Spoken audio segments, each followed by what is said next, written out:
Hey guys, tonight we dive into a place that smells like smoke, sweat, and salted fear. You're not waking up in your memory foam bed. Nope. You just opened your eyes in Constantinople, yes, the Byzantine one, during a full-blown siege. The sun hasn't even risen, but the trumpets have. Bells are clanging, children are crying, and someone's goat just sprinted down your alley like it knows something you don't, which it probably does. You blink, heart pounding. There's shouting outside, and it's not your usual church mumbling or neighbor arguing over chickens shouting. This is organized panic. Soldiers are clanking down the street. Mothers are dragging kids toward the cisterns. And above it all, the terrifying long wail of the buccina, an alarm horn you hoped you'd never hear again, echoes from the Hagia Sophia. Welcome to siege life. The good news? You're alive. The bad news? So is every single rat in the city, and they're going to be your roommates for the foreseeable future. So before you get comfortable, take a moment to like the video and subscribe, but only if you genuinely enjoy what I do here. Also, comment where you're watching from and your local time. I love seeing how far this weird, sleepy history travels. Now dim the lights, maybe turn on a fan for that soft background hum, and let's ease into tonight's journey together. You live in a district that smells perpetually of oil, fish, and laundry water, except now, it mostly smells like dread. The city gates have slammed shut. No one leaves. No one comes in. From your roof, you can see a hazy wall of tents stretched beyond the Theodosian walls like a picnic for demons. The enemy, whether Ottoman, Arab, or Bulgarian, has brought siege engines, ladders, and time.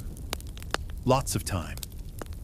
You, on the other hand, have a clay jug, a stale loaf, and neighbors who will soon become competitors for firewood. It's not the worst start, but don't worry, things will get worse. Your bed? A wooden platform with damp straw. Bugs included, no extra charge. You share a room with 3 other families and a monk who speaks in vague metaphors and collects dust like a hobby. There's no privacy, no silence, and very little hope that tomorrow will be better than today. And here's the fun part. The siege could last weeks or months. The city has survived before. Heck, Constantinople's a pro at this. But you're just getting started. People start sleeping in shifts because nighttime bombardments are a thing. Every crash from the walls makes your teeth clench. Every creak from above might be a fire arrow landing on your roof. There's this thing the Byzantines invented called Greek fire, a flaming liquid projectile that even water can't stop. You're praying to both God and Saint Michael that it stays in your city's hands, not theirs. Historians still argue whether it was an early version of napalm or just extremely enthusiastic petroleum jelly. Either way, you do not want to be on the business end of it. You think about food, but mostly because you don't have any. Breakfast is a hypothetical meal. Your last full dinner was 3 days ago, and that was barley soup with something chewy in it you didn't ask about. The bakery on your street has been shuttered, the oven's cold, the smell gone. The emperor has issued decrees, calling for unity and calm. Priests walk the streets with incense and icons, chanting protection spells that only sort of help. The patriarch even promised divine favor to those who die defending the city, which feels like a comforting lie at best. You pass a mural of Christ Pantocrator glaring down at you with eyes that feel increasingly passive-aggressive. Maybe it's just the smoke making everything look judgmental. By now the city's gears are grinding. The cisterns are being checked. Water reserves locked up. The grain stores are counted and counted again. A horse gets led past your door, one of the few left. You try not to think about where it's going or what's going to happen if things get desperate, because they will. You wake up again, if you ever really slept. The air inside your building is thick with the scent of sweat, ash, and something that might have once been cabbage. It's not dawn, but people are already moving. Some shuffle out to fill buckets from the neighborhood cistern. Others just stand and stare at the walls. You lie there, on your not-so-fresh straw mat, wondering how long before your back merges completely with the floor. Your bedroom, if we can dignify it with a name, is a corner of a communal storage loft, now repurposed for survival. A toddler cries. A rooster crows somewhere inappropriately indoors. You're 21 years old, but the siege has aged you into a 45-year-old with joint pain and a permanent scowl. Congratulations. You're middle-aged by Byzantine standards. As you sit up, you brush something off your arm. It's probably not a bug, but in here, you don't take chances. One sweep, two sweeps, and a bonus prayer to Saint Demetrios for not letting it bite you in your sleep. You step over two sleeping boys and duck under a beam held together by hope and spiderwebs. The floor creaks like it's auditioning for a horror play. When you finally reach the front room, the sunlight hits you square in the face. It's weak, filtered through smoke from burned-out storehouses and the occasional nearby catapult strike. You think of sunlight like a privilege now, a fickle, slightly judgmental guest. You glance out the window, or rather the gaping hole that used to be a window, and look down. The streets are crammed with neighbors, some lining up for water, others just lingering. It's a shared ritual of waiting.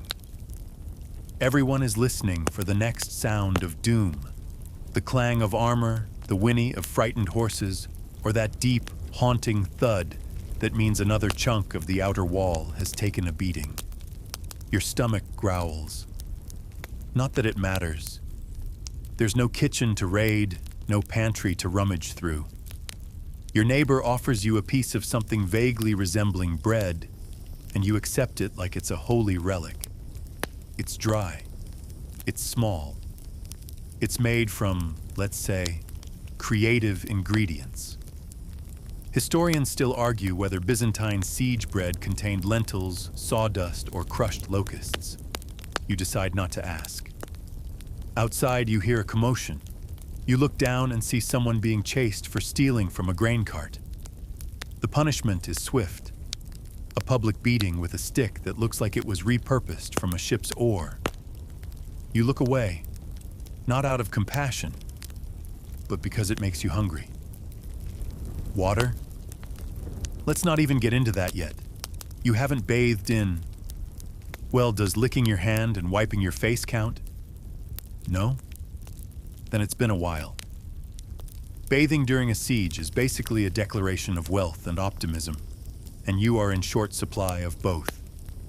Your body aches, your teeth feel fuzzy, and there's a not-so-small possibility that what you thought was a sore muscle is actually a siege boil. Yes, that's a thing. It's what happens when hygiene goes on vacation and despair moves in.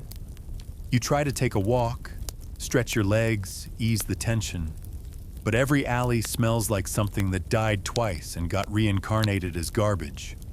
People dump their waste wherever they can now, because the proper disposal system gave up last week. You nearly step in something that hisses. It might have been a cat, or a demon. Again, you don't ask questions anymore. There's one brief, magical moment of hope. A boy runs past, yelling that a food cart has arrived from the palace, that the emperor himself has donated part of his grain reserve. You and half the street begin sprinting, hobbling more like it, toward the square, only to find that it's already empty. The food lasted 3 minutes. The fistfights lasted 20.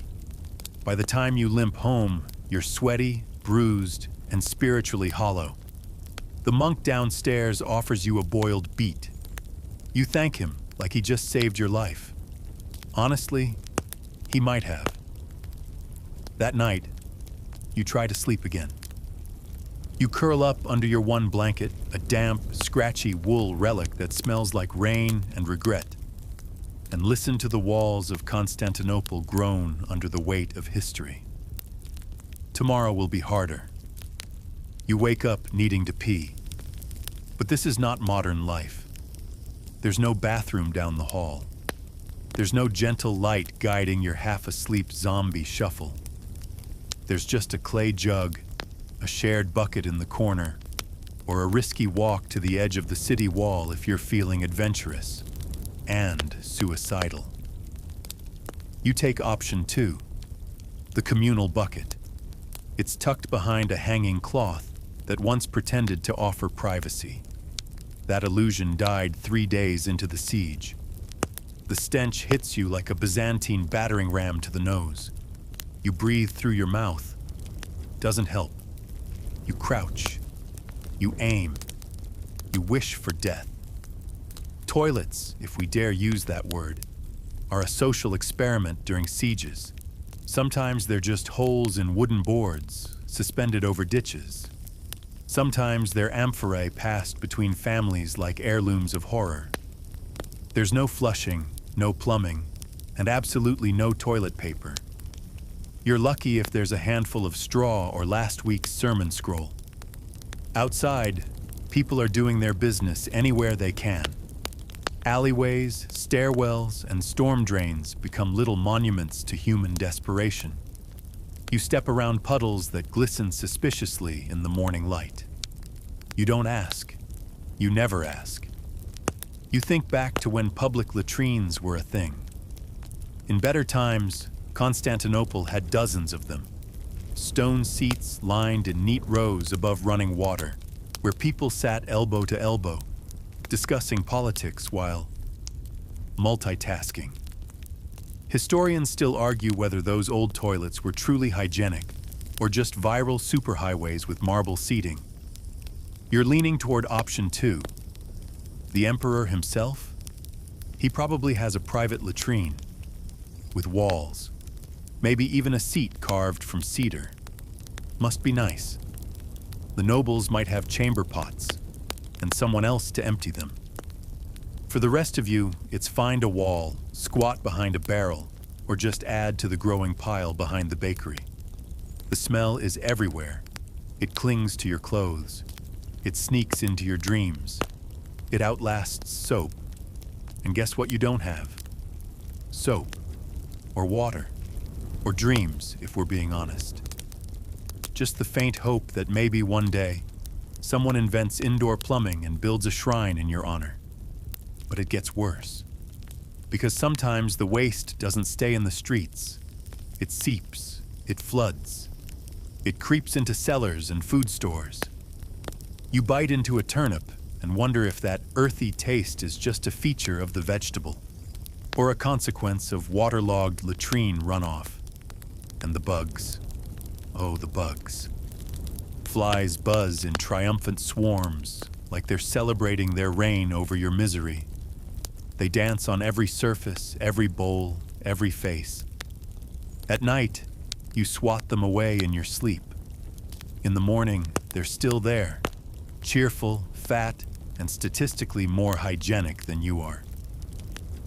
The monks say suffering brings you closer to God. You wonder if that's why the monastery latrine collapsed last week. Divine proximity, now with bonus splash damage. You hear a story?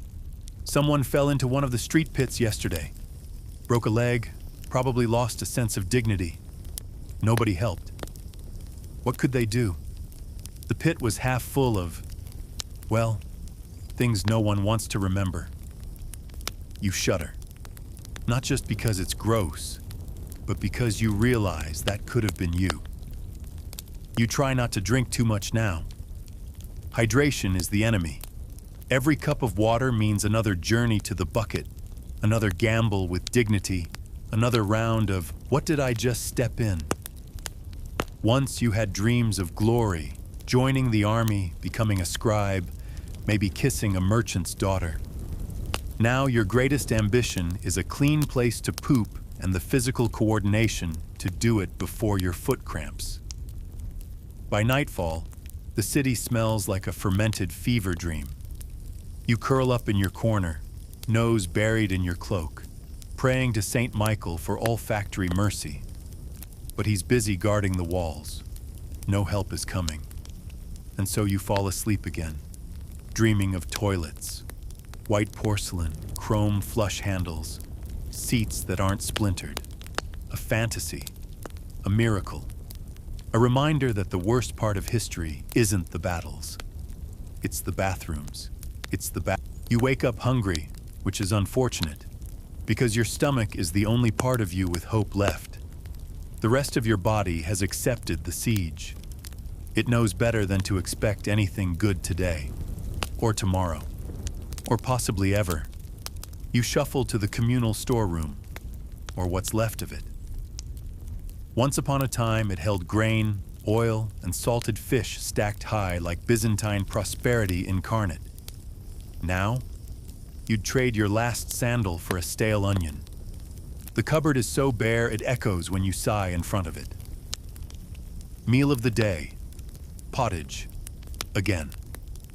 For the 29th day in a row, you no longer remember the original recipe, if there ever was one. What you're eating now is a post-apocalyptic stew of root vegetables, moldy lentils, dried herbs, possibly weeds, and regret. It simmers slowly in a cracked ceramic pot, the kind of thick, clumpy sadness that slides onto your spoon with a wet thud. You scoop, you chew, you wince. The texture is somewhere between hot glue and betrayal. The flavor? Well, flavor is an ambitious word. Mostly it tastes like hot. Sometimes you get lucky and bite into a lump that used to be a turnip. Other times, it crunches, and you don't ask why. Bread is also on the menu. Technically, it's hard enough to use as a weapon and dry enough to sand a table with. You tap it against the stone wall. It doesn't break. It rings. You consider throwing it at the invading army. It might dent their siege engines. Historians still argue whether Byzantine bread was really that tough, or if siege bread simply took on supernatural properties. You believe the latter. This loaf could survive a volcanic eruption and still not be edible. As for water, don't even think about it. The cisterns are running low, and what's left tastes like rust, mildew, and ancient despair. So you drink beer. Not the good kind, not even the bad kind. It's flat, lukewarm, and possibly made from barley's less popular cousin, sadness. But hey, it's safer than the water. Probably. You remember hearing that rich people feast during sieges. Peacocks, stuffed dates, honeyed pastries. It might even be true. But you're not a noble. You're eating what nobles feed to their goats, and their goats are looking healthier than you. There's a rumor going around that someone caught a rat last night. Didn't kill it, just caught it. It's being passed around like a prized delicacy. People are bidding coins for a bite. One man swore it tasted like chicken. Another said it tasted like defeat. You decide not to bid. Not because you're above it, because you know you'd lose. You dream of olives, roasted lamb, flaky white fish with herbs. Instead, you get pottage, and if you're really lucky, a surprise rock hidden inside for extra crunch. Bonus calcium, probably. Someone tries to barter for your wooden spoon today. Offers a broken comb and 2 beetles. You hesitate. The spoon is valuable, rounded, not splintered. The beetles are also food. In the end, you keep the spoon. You've grown attached. It's like a pet. A sad, flavorless, wooden pet. And then, the worst part, meals are communal. You sit in a circle of equally exhausted humans, all slurping the same brown sadness and pretending it's fine. No one speaks. There's no energy for words, just chewing. Just thinking about better times and cleaner bowls. Someone coughs, someone else glares, someone drops their bread and cries. This is dining under siege. In better times, Byzantine meals were elaborate. Multiple courses, exotic spices, seafood, sweet desserts. There were even etiquette manuals for aristocrats, detailing how not to slurp or spill. Now, your etiquette is don't eat with your fingers after cleaning the toilet with them. A bar has been lowered. A bar has been trampled. And just when you think it's over, you remember dinner is the same, and the next day, and the one after that. You scrape the last bit of mush from the bowl, licking it like it owes you something. It doesn't. You stack the bowl beside a dozen others, each one a silent monument to caloric disappointment. You sigh, and somewhere in the distance, a pigeon coos. You look up. You consider. Number, not yet, but maybe tomorrow. You scratch your side, then your neck, then behind your knee. It's not because you're anxious, though you are. It's because your tunic is trying to kill you. You've been wearing the same linen shift and woolen overgarment since the siege began. And before that? Honestly, who remembers? You can't recall the last time these garments touched water in a non-rain-related context. They're stiff in some places, suspiciously soft in others, and smell like a blend of mildew, wet sheep, and lost dreams. The wool is coarse enough to exfoliate your skin, and it does, constantly. Wearing it feels like snuggling a hay bale with abandonment issues. But hey, it's better than nothing. Technically, you've sewn the same tear on your sleeve 3 times now. Each patch job looks worse than the last, but your sewing needle is more precious than gold at this point. It broke once. You wept. Underneath it all, the linen isn't much help either. It was once white, possibly. Now it's a light brown gray, sort of like siege fog, if that were a fashion color. Your undergarment clings to you in ways that suggest it holds grudges. Also, it itches, constantly, possibly out of spite. And let's talk about your shoes. You shuffle through the day in thin leather soles barely stitched together. They were handmade once, a proud example of craftsmanship. Now they flap like fish when you walk. One lace is gone. You replaced it with a bit of frayed rope, which is probably older than you. The right shoe makes a farting sound every step. The left one might be haunted. It's hot today, so your clothes trap the sweat. But when the sun goes down, they trap the cold. A perfect system. You're a walking climate contradiction. Parasites? Oh yes, they're part of the outfit. Fleas are your new roommates. Lice? Constant companions? You've named them. Gregory lives behind your ear and bites you at dinner. There's a whole colony under your waistband, more active than your social life. Historians still argue whether people in sieges knew the connection between lice and disease. You suspect they didn't, but you do. Now intimately. There's a lady down the street who tried to boil her clothes last week to kill the lice. The pot cracked. The lice survived. Her dignity did not. You'd think, being under siege and all, there might be some sort of uniform issued. Something practical, functional, heroic. Nope. Just what you already had. Slowly degrading until it's less fabric, more concept. You're not wearing clothes. You're wearing history. Once upon a time, Byzantine aristocrats wore robes dyed in imperial purple, literally the most expensive pigment in the world. During religious processions, they shimmered in silk and gold-threaded cloaks, making everyone else feel like walking compost. Now, even the rich wear sad, damp cloaks. When silk gets wet and rots, it smells just as bad as wool. A scholar once wrote that fashion was a reflection of divine order in the empire. You reflect divine chaos. Your hem is unraveling. Your collar is crusted. Your belt is a piece of curtain you stole from an abandoned bathhouse. There's no laundry. The river's been cut off. Even if it wasn't, hauling enough water to wash a tunic would mean giving up your food ration for the day. Cleanliness or calories. That's the siege lifestyle menu. Some people try dry scrubbing, just rubbing themselves with old bread crusts or sand. It works about as well as you'd expect. You tried it.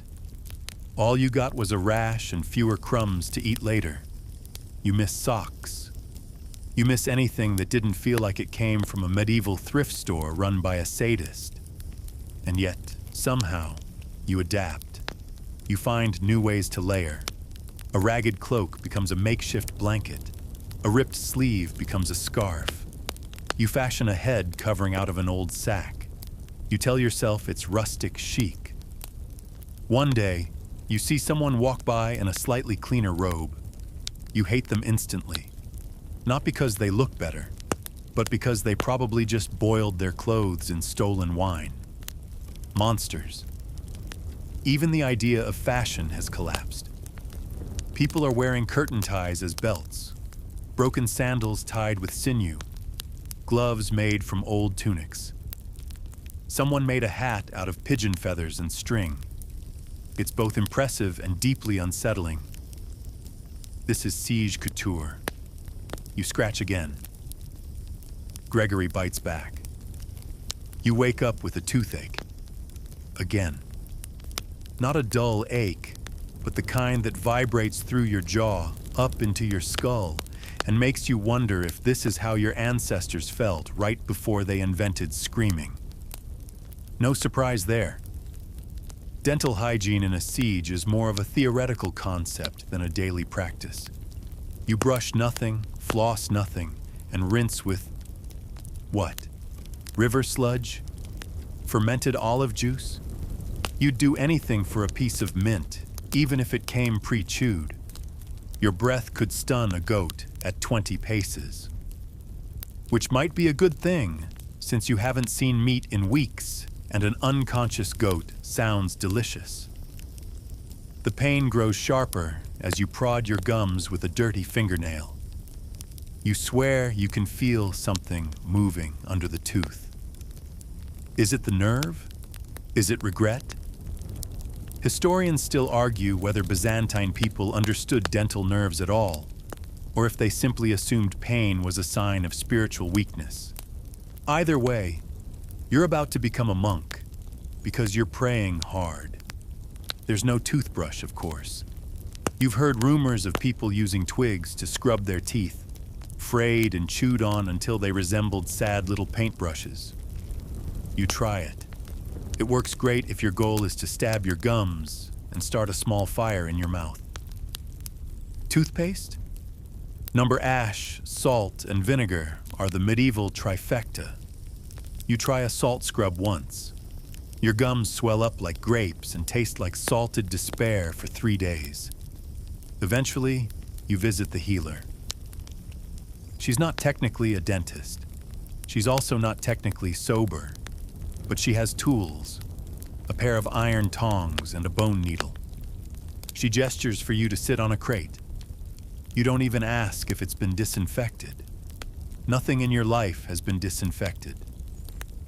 The tooth extraction is memorable. The tongs go in.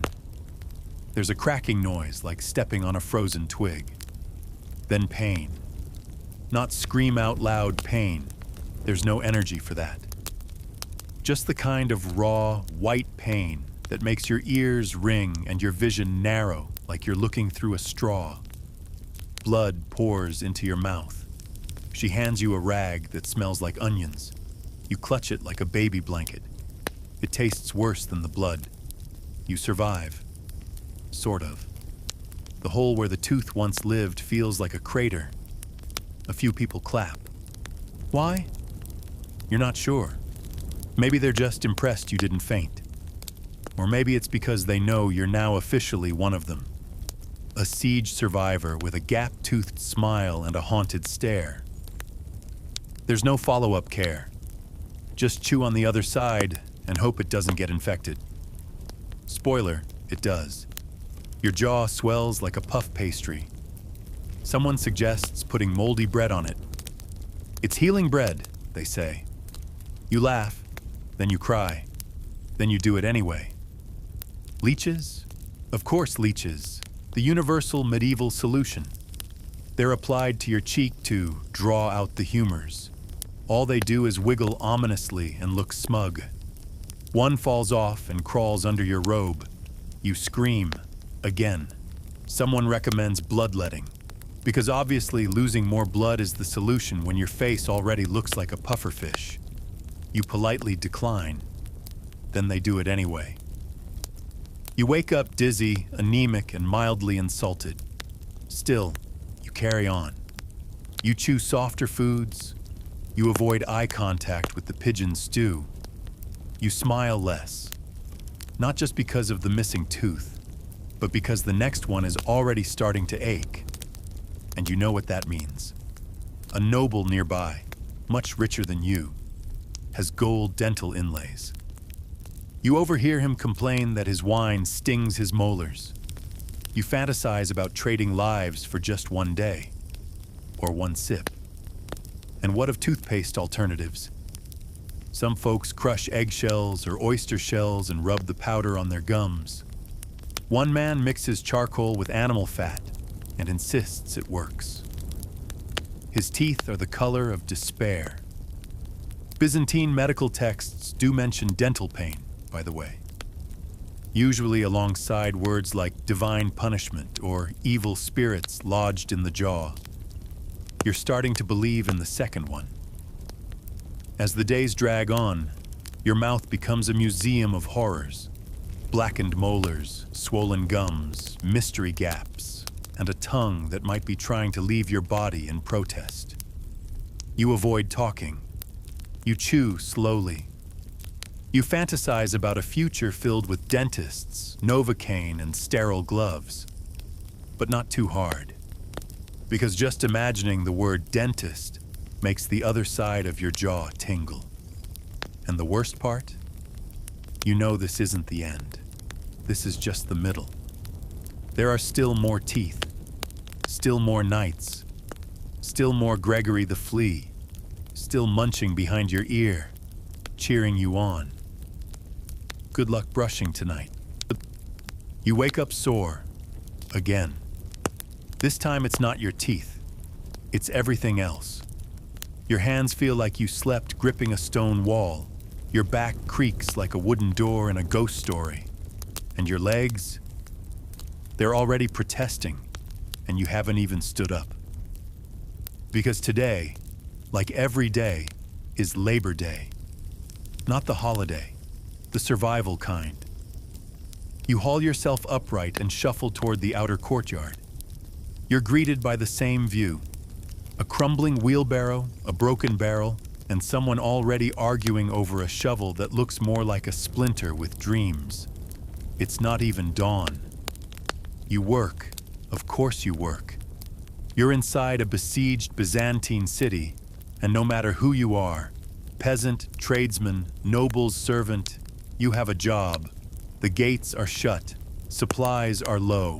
Everyone's a cog in a miserable, groaning, grease-starved machine. Your job today? Hauling stones to reinforce a wall that already looks like it's trying to quit its job. Or helping dig a ditch. Or repairing a roof with tiles made of regret and crumbling clay. There's variety here, yes. Variety in how you suffer. The tools are a joke. A bent spade that squeaks with every movement. A pickaxe with half a handle. Your hands become gloves of callus and dirt. You get splinters in places you didn't think wood could reach. Historians still argue whether siege labor was primarily organized by class or desperation. Spoiler, it was both. Nobles gave the orders, soldiers guarded the food, and the rest of you, bless your aching bones, shoveled, lifted, and hoped not to collapse before midday. Women work beside you. They haul water, grind grain, repair nets, and patch clothing while tending screaming children. Children themselves are hauling buckets. One is 6, maybe 5. He's got more energy than all of you, mostly because he hasn't realized the full weight of the situation yet. Lunch comes.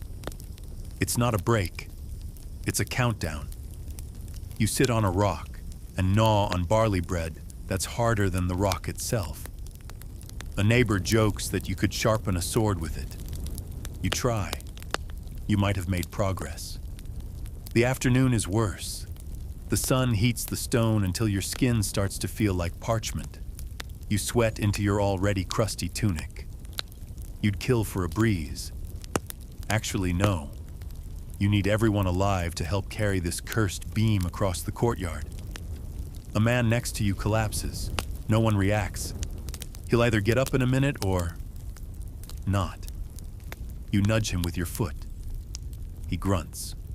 All's well. There's a carpenter trying to patch a defensive tower. He has no nails, just wooden pegs and hope. You volunteer to help him hold a beam. He thanks you. In return, he lets you lick a dried apricot pit for morale. That's the kind of economy you're in now. Your reward at day's end? No applause, no recognition, no shower. Just the privilege of stumbling home. If you can call the hole in the wall, you sleep near home. Maybe a soldier tosses you a turnip. Maybe someone lets you drink leftover soup water. Maybe you just chew a bit of salted leather to trick your stomach into thinking it's mealtime. You think of your cousin, a blacksmith's apprentice. She spends the day hammering metal. Her arms are tree trunks now. Her hearing? Probably gone. But at least she gets to be indoors, with fire. You envy her, even as she coughs from the smoke and curses the world. One guy you know, call him Deimos, used to be a tanner. His job was turning animal skins into leather using urine and cow brains. He smells like old feet and philosophical despair. Now he sharpens arrows. Still smells the same. Hard labor isn't just the peasantry's curse. It's the city's heartbeat now. You hear hammers at night, chisels tapping like sad little percussionists in the background of your dreams. And yet, despite the blisters, the cramps, the constant drizzle of sweat down your spine, you work. You don't have a choice. If you don't haul, patch, dig, sew, cook, or carry, you don't get fed. And if you don't help reinforce the walls, well, one day they'll come down, and then none of this will matter. Byzantium is crumbling slowly, both from the outside and in. But you're still here, still standing, mostly. And tomorrow, you'll wake up sore again. The wind howls through a cracked shutter. You're not sure if it's still night or already dawn. Either way, you're shivering. Welcome to another day of your Byzantine siege experience, where the true enemy isn't just outside the gates, it's the weather. There is no thermostat, no fireplace, no fuzzy socks, just damp wool, stale breath, and the occasional thrill of feeling your toes go numb. Your room, if you can call it that, is stone on stone, with all the insulation of a wet sponge. Cold air seeps through every crack like it's paying rent. You huddle in your tunic, trying to remember what warmth felt like. Your breath curls in front of your face like a ghost, leaving your body out of sympathy. Historians still argue whether ancient Byzantine architecture was better suited for Mediterranean heat or just outright ignored comfort entirely. Whatever the intent, the result for you is clear. Suffering. Winter is a study in stillness. If you move too much, your joints crack. If you move too little, your blood decides to retire. Nights are the worst. People huddle together not out of affection, but out of the shared desperation to avoid freezing to death. You spoon your neighbor. They spoon you. No one's happy, but you're all alive. Barely. And then comes summer, with all the subtlety of a burning library. You trade your chills for sweat. Walls that once felt like tombstones now radiate heat, like they're trying to bake you into a people pie. The air is thick, sticky, and occasionally scented with the bouquet of 30 unwashed humans in a single courtyard. You could bottle it and call it Despair Siege Edition. There are no fans, no cross breezes, just the slapping sound of cloth on skin as people try to swat away insects the size of small birds. Mosquitoes dance around your ears like little devils with wings. You slap one away and get 2 bites in return. It's like a loyalty program, one that never expires. Your tunic, soaked through, and you only have one. No extras, no wardrobe changes. You wring it out at noon, and it's damp again by the time you've finished blinking. You can't decide if your back pain is from hauling water or dehydration. It's both. And don't even think about sleeping. In the summer, the floor becomes a skillet. You toss and turn until you finally drift off, only to be awakened by either a heat rash, a flea, or the guy next to you who decided now is a great time to roll over and elbow your rib cage. Then it rains. At first, it feels like a blessing. Cool droplets splash onto your face and you want to cry from joy. But then the roof leaks. The floor floods. Your bedding becomes soup. Mold grows on things that should not support life, including your boots. You've heard of the grand palaces with tiled floors and mosaic ceilings. Beautiful places with arched windows and cool marble interiors. None of those are here. You're lucky if your roof isn't held up by prayer and pigeon nests. There's one guy, let's call him Petros, who swears by standing completely naked in the rain during summer. Cleans the soul, he says. You suspect it also cleans out any desire to socialize with him. You learn to plan your day around the sky. Clear skies mean heat stroke. Cloudy ones mean mildew.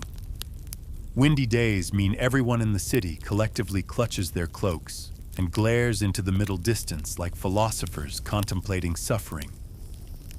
One woman, an elderly seamstress, wraps herself in 4 layers of cloth during winter and claims it's the best insulation known to man. The outermost layer is a curtain. The inner layer is a mystery. She smells like vinegar and boiled cabbage. You sit near her anyway, because she's warm. And don't forget the fires. Oh yes, people try. They light fires in braziers and barrels, but the smoke curls inside your nose like a sarcastic insult, and soon you're coughing more than warming. Still, better a little smoke than losing a finger to frostbite, right? You've stopped expecting the weather to be on your side. It's not an ally or even a neutral observer. It's a drama queen, changing moods at whim, dragging your comfort level through the dirt like an unpaid intern. And yet, somehow, you get used to it. You stop noticing the mildew smell unless it's someone new. You figure out how to sleep with one arm inside your tunic and one leg hanging out to regulate body temperature, like a medieval thermostat. You learn how to nap in 2-minute intervals between mosquito bites. You even catch yourself laughing once when a gust of wind knocks over your neighbor's wash bucket. He curses the sky. You smile.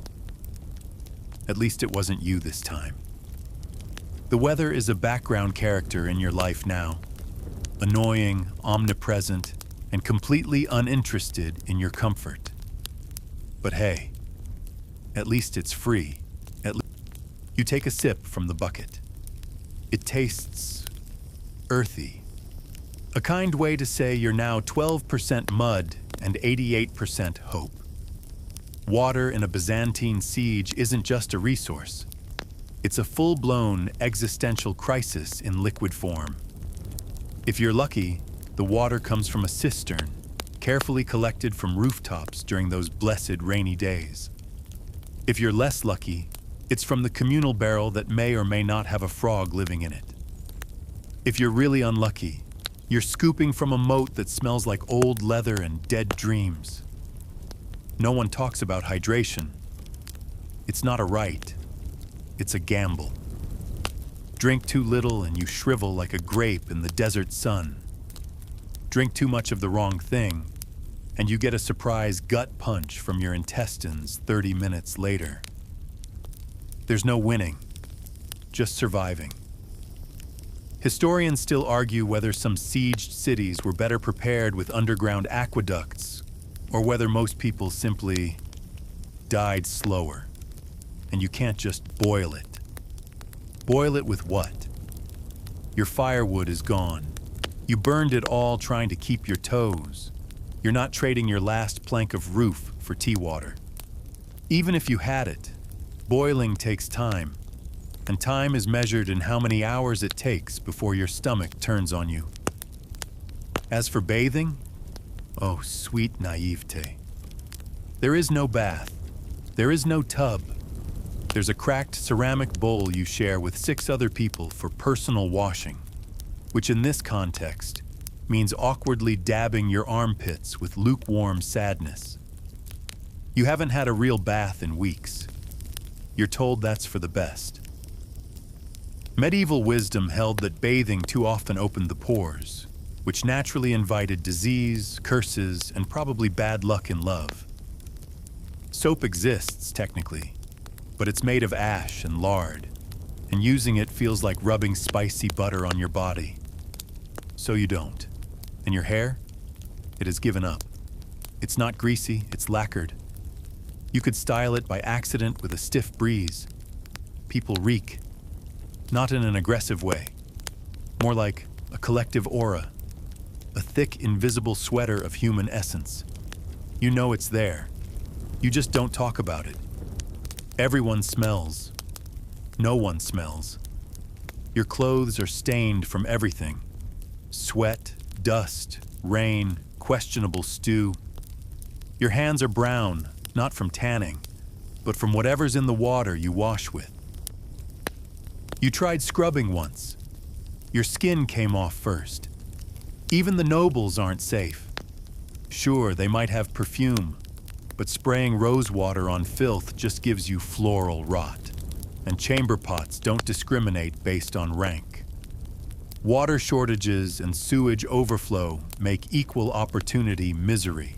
One man swears by rainwater collected in his helmet. Another carries a flask of what he claims is sacred spring water. You don't ask where the spring is. You just watch him sip it with smug defiance. He throws up the next morning. Justice is swift. You pass a girl trying to wash a rag in the same puddle someone just spit into. She shrugs. You shrug. Life during siege conditions has lowered all your standards. If it's wet and not boiling, you're probably drinking it. If it's boiling, you're probably hallucinating. Diseases love this vibe. Cholera, typhoid, dysentery, worms. It's a greatest hits album of medieval nightmares. Diarrhea isn't a symptom anymore. It's just part of the routine. You plan your day around it like some people plan brunch. Your lips are cracked. Your tongue is dry. You dream of fountains and instead wake up to a rat drinking out of your cup. You once saw someone dunk a piece of bread in a filthy bucket just to soften it. You judged them. Then you did the same thing 3 days later. The circle of siege life. And just when you think you've hit the bottom of the barrel, literally, there's a rumor. A new well has been found, hidden beneath a church.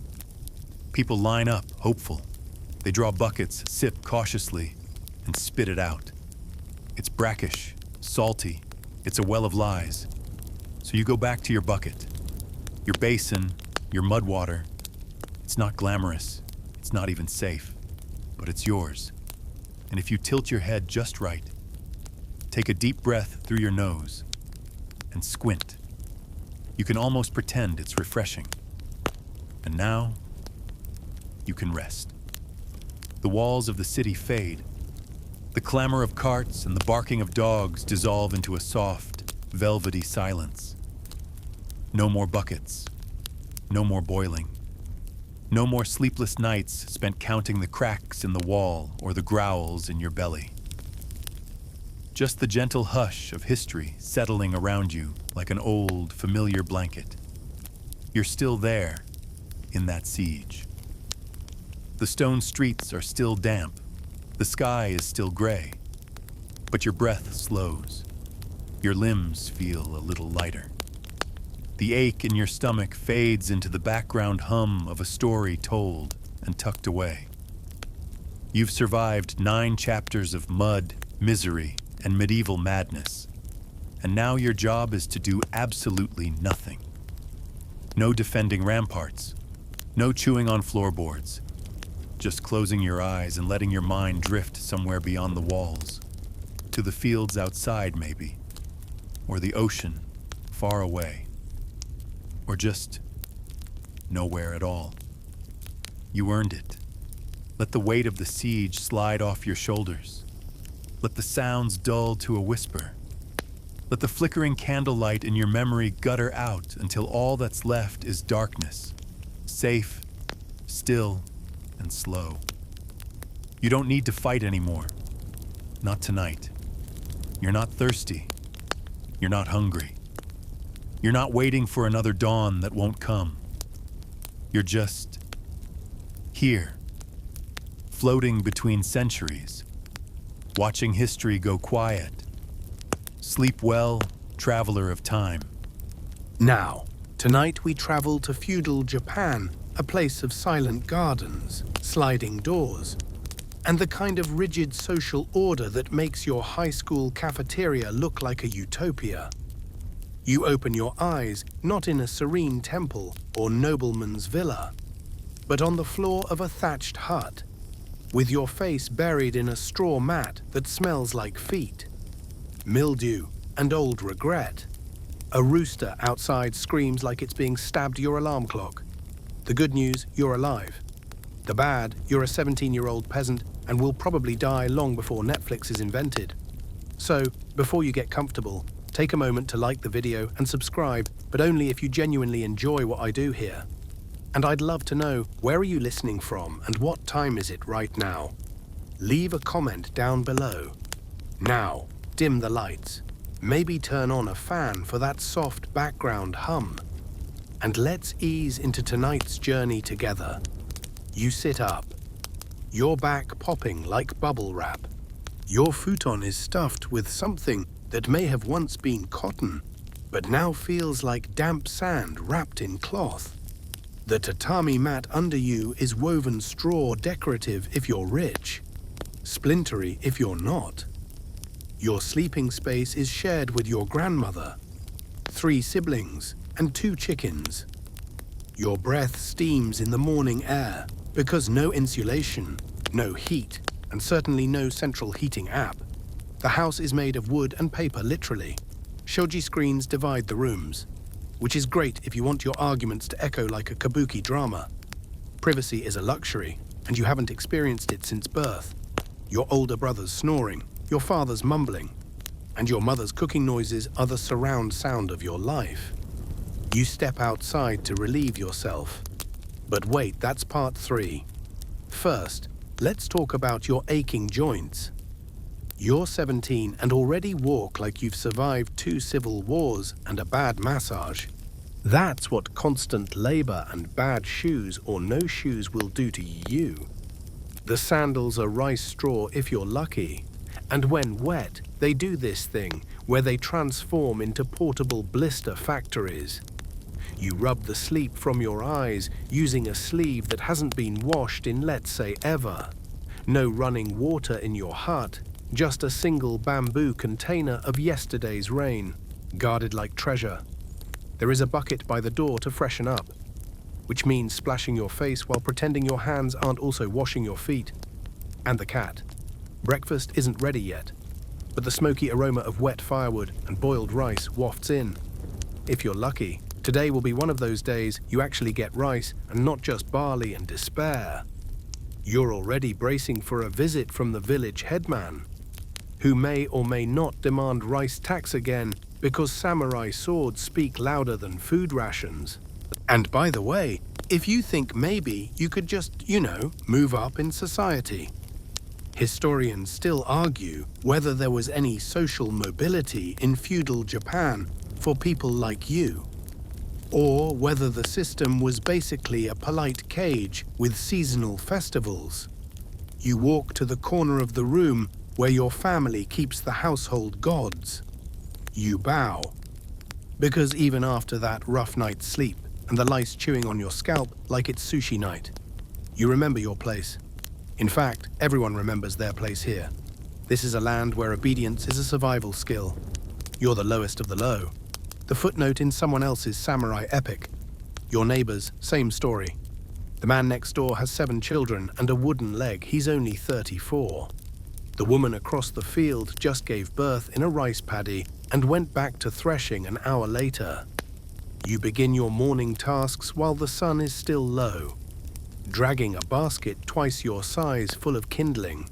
It's your younger brother's turn to fetch water, which is kind of funny because he's 6 and the well is a half-mile away. Your goal for the day is to survive. That's it. No getting ahead. No dreams of sushi chefs or anime conventions. You just have to make it to sunset without collapsing, offending anyone, or accidentally stepping on a higher caste's metaphorical toes. Oh, and don't forget, this entire house could burn down from a single candle spark. Fireproofing didn't really take off yet. You're already awake because how could you not be? The rooster has screamed, your joints have protested, and your family has begun the daily shuffle of survival. But now, the bad morning truly begins. First order of business clothes. You pull on the same homespun cotton garment you've worn for 6 weeks straight. It was once off-white, possibly elegant. Now it's a tapestry of stains, smoke, rice paste, and something you pray is not from the goat. There's no wardrobe, no fit check. You wear what's dry. Maybe. The air outside smells like damp straw and human struggle. Your hut's walls are little more than planks lashed together with fraying rope. Rain gets in, wind gets in. Occasionally, neighbor cats get in. And those cats do not observe the honor code. The roof, lovingly crafted from reeds and good intentions, leaks. You know this because your sleeping area has a bucket positioned above your head. The night's rainfall is now your morning to-do list. The good news, it's not winter.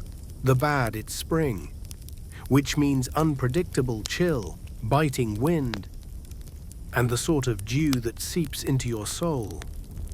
Your bedding hasn't dried in 3 days. Mold is not a concept, it's a roommate. You look to your right. Your grandmother is still asleep, curled up like a rice ball in her threadbare blanket. She's 42 and looks 80. Her toothless mouth hangs open slightly, exhaling the slow breath of someone who survived famine, bandit raids, and childbirth by candlelight. You feel affection and dread. You'll be her in 20 years if you're lucky. Time to eat, not quite. First, chores. Your fingers are already numb from gathering firewood. You scrape at bark with a dull blade your father forged from old nails. The knife barely cuts warm tofu. Let alone wood. You curse under your breath. But only very quietly. The gods hear everything, and your neighbors pretend not to. You're hungry. By the way, ravenously. Last night's meal was rice gruel with a single preserved plum, split 4 ways. Your stomach is a polite black hole. hinting at collapse but still waiting its turn. Outside, the village stirs like an old man with arthritis slow. Reluctant, vaguely annoyed, smoke curls from low cooking fires. Children, barefoot and scabby-kneed, chase each other between chickens and compost. The village smells like damp straw, fermented soy, and dreams deferred. You spot your friend, let's call him Kenji, hauling water with 2 buckets across his shoulders. He nods, you nod back. No words exchanged. You're both too tired. You're both 14 and already existential. By this time, your mother has begun preparing breakfast. If the rice isn't moldy and the firewood hasn't gone soggy, you'll get something warm. The pot is iron, blackened by 1,000 fires, and sits on a tripod of stacked stones. She's blowing air into the coals with a bamboo pipe like it's CPR. Steam rises. You salivate. The first bowl goes to your father, because patriarchy. The second goes to the ancestral altar, because superstition. You get what's left maybe 2 fingers deep of lukewarm starch and responsibility. There's pickled radish, thin enough to read through. You chew like you mean it. This might be the only real meal of the day. You finish quickly, because there's a lot of nothing to do and somehow still no time to do it. Laundry washed in the river, beat against rocks, dried on lines strung between hopes and despair. You'll do that later if you have energy, which you won't. Your body already aches, not from one bad night's sleep, but from every night before it. You are 15 and feel like a retired sumo wrestler. Your back curves slightly. Your hands are rough. Your feet. Let's just say they've seen better centuries. Historians still argue whether peasants in feudal Japan experienced their position as honorable duty or resigned suffering. You know what it feels like, both. Honor is lovely, but it doesn't fill your stomach or repair a leaking roof. Still, you bow to your elders. You bow to the altar. You bow to the samurai walking through your village with a blade longer than your dignity. You're nothing, but you're nothing politely. And now, the real fun begins. You glance at the outhouse. The door creaks ominously in the wind. But that's part 3. You're not ready yet. Emotionally, spiritually, gastrointestinally, you're just not ready. You can't put it off any longer. Your body is whispering in increasingly desperate tones, it's time to go. And by go, we mean make your way toward the most dreaded part of the peasant experience in feudal Japan, the toilet. Actually, toilet is too generous. There is no porcelain, no seat, no flush, no polite fragrance of lavender-scented spray. There's a wooden plank laid over a hole. Maybe, if you're one of the lucky villages, otherwise, it's a bucket, or the riverbank, or a compost heap with aspirations. You step outside, heart heavy and bladder full. The path to the latrine, if you can call it that, is muddy, slick, and populated by a chicken that will not move. You mutter an apology and step over it. The chicken stares into your soul. Now, the facility itself. In your case, it's a communal structure built on the edge of the field, half hidden by tall reeds and wishful thinking. It's barely a shack, 4 slats of mismatched wood, and a roof that doesn't so much keep out rain as politely channel it toward your head. You slide open the rickety door, and the stench greets you like an old friend, a very enthusiastic one.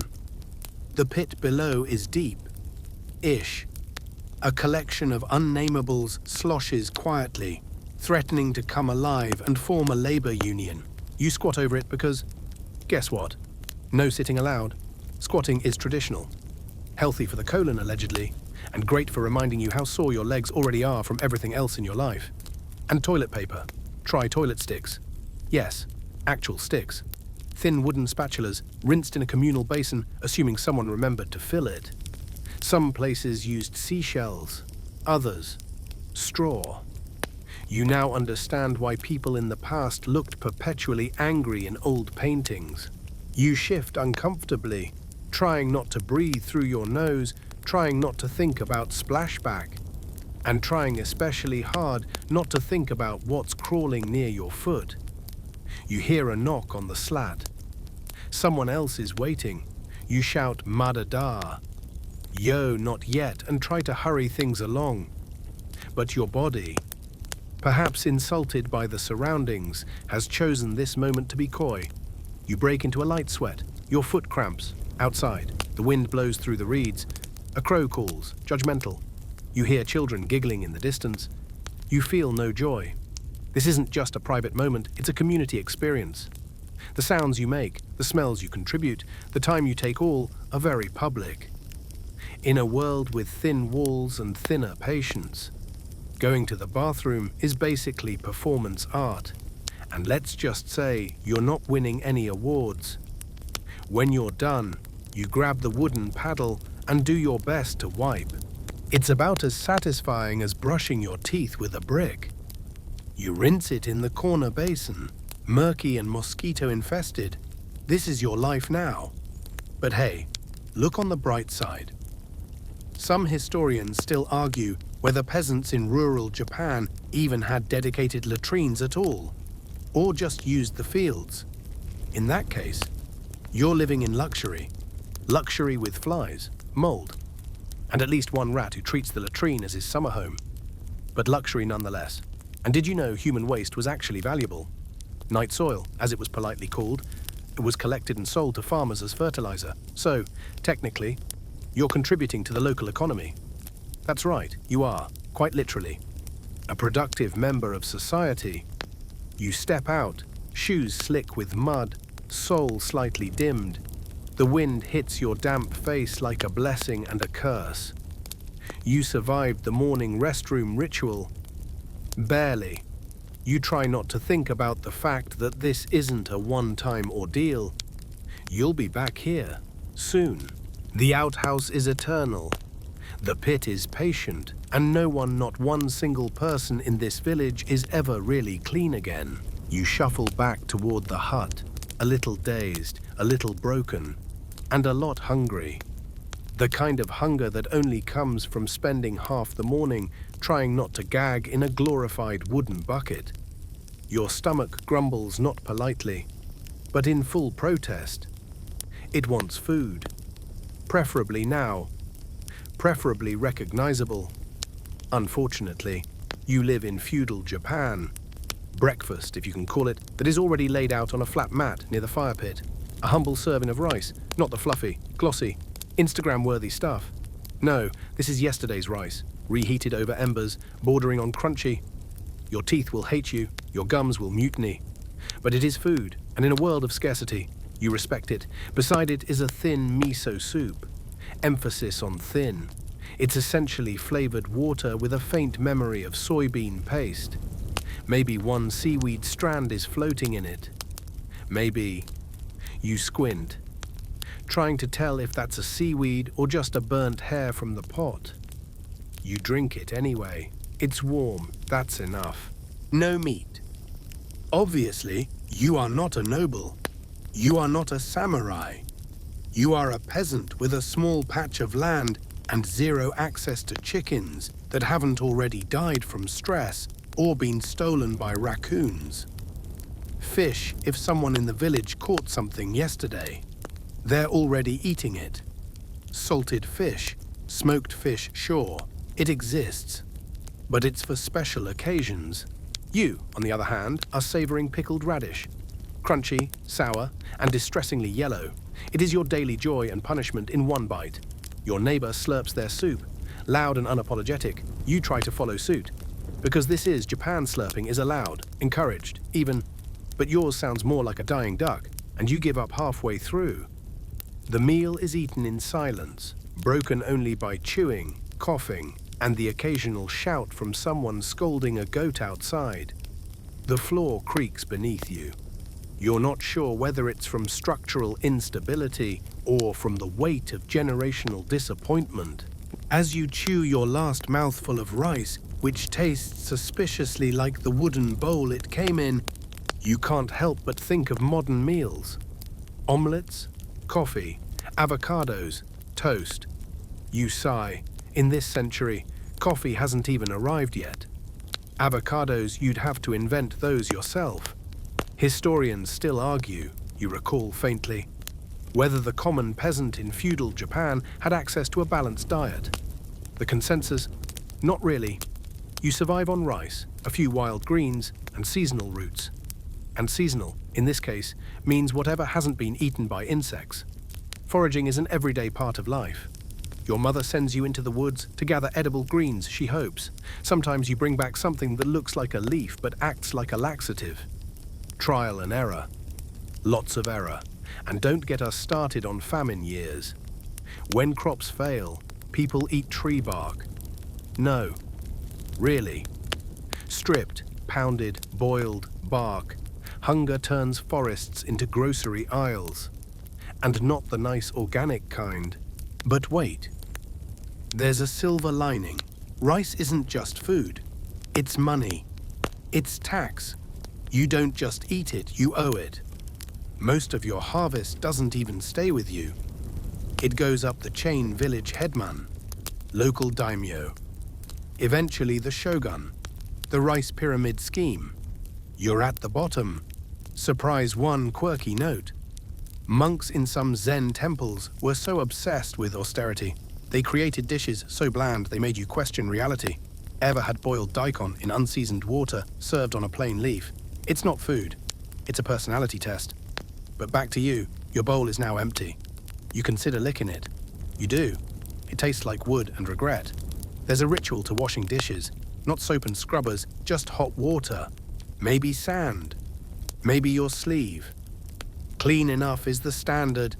It's not like you'll ever be truly clean again anyway. You stack the bowl carefully. You nod at your neighbor. You survived the meal. Your stomach is no longer yelling. It's just mumbling, passive-aggressively.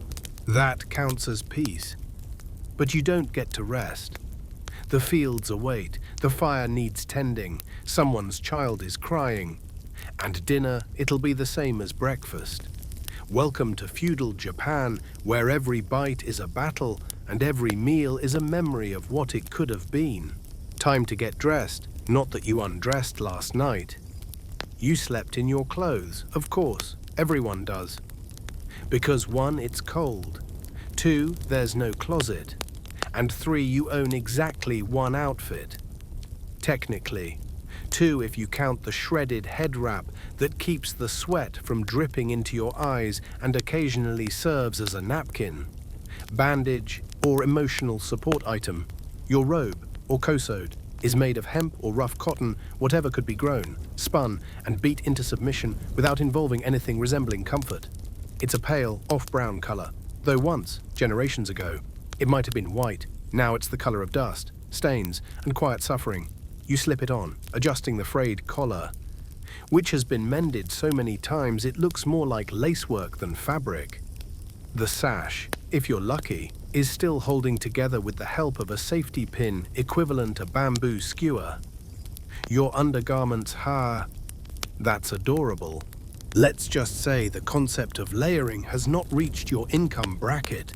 Shoes, if you even have them, are waraji. Straw sandals that dissolve in rain and trap every pebble like a collector of foot-based misery. You tie them carefully, knowing full well one is already half torn and will betray you before sundown. And socks, tabby socks, are for people with dreams. You go barefoot half the time anyway. Better grip, worse hygiene, more calluses. Your feet are basically hooves now.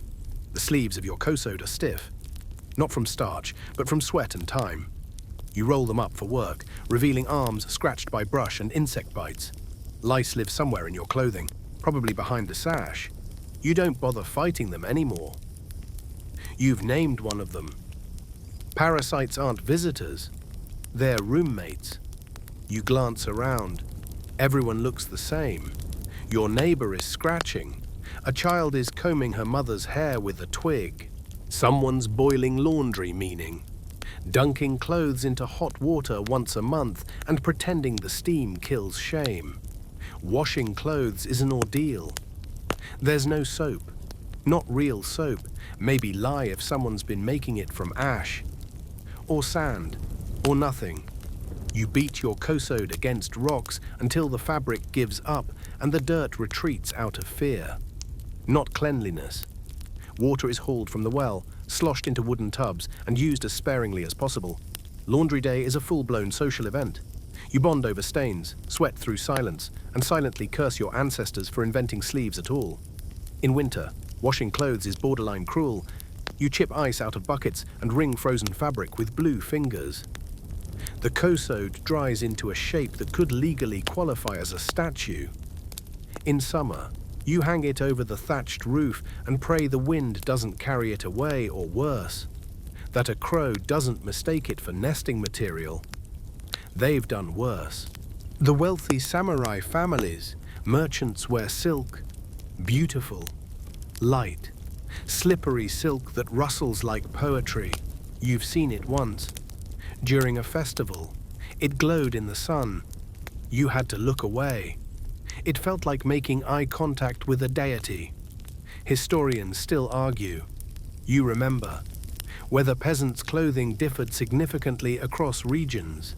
Some say yes, local dyes, unique sashes, hand-woven patterns. But mostly, it was variations of the same misery cloth.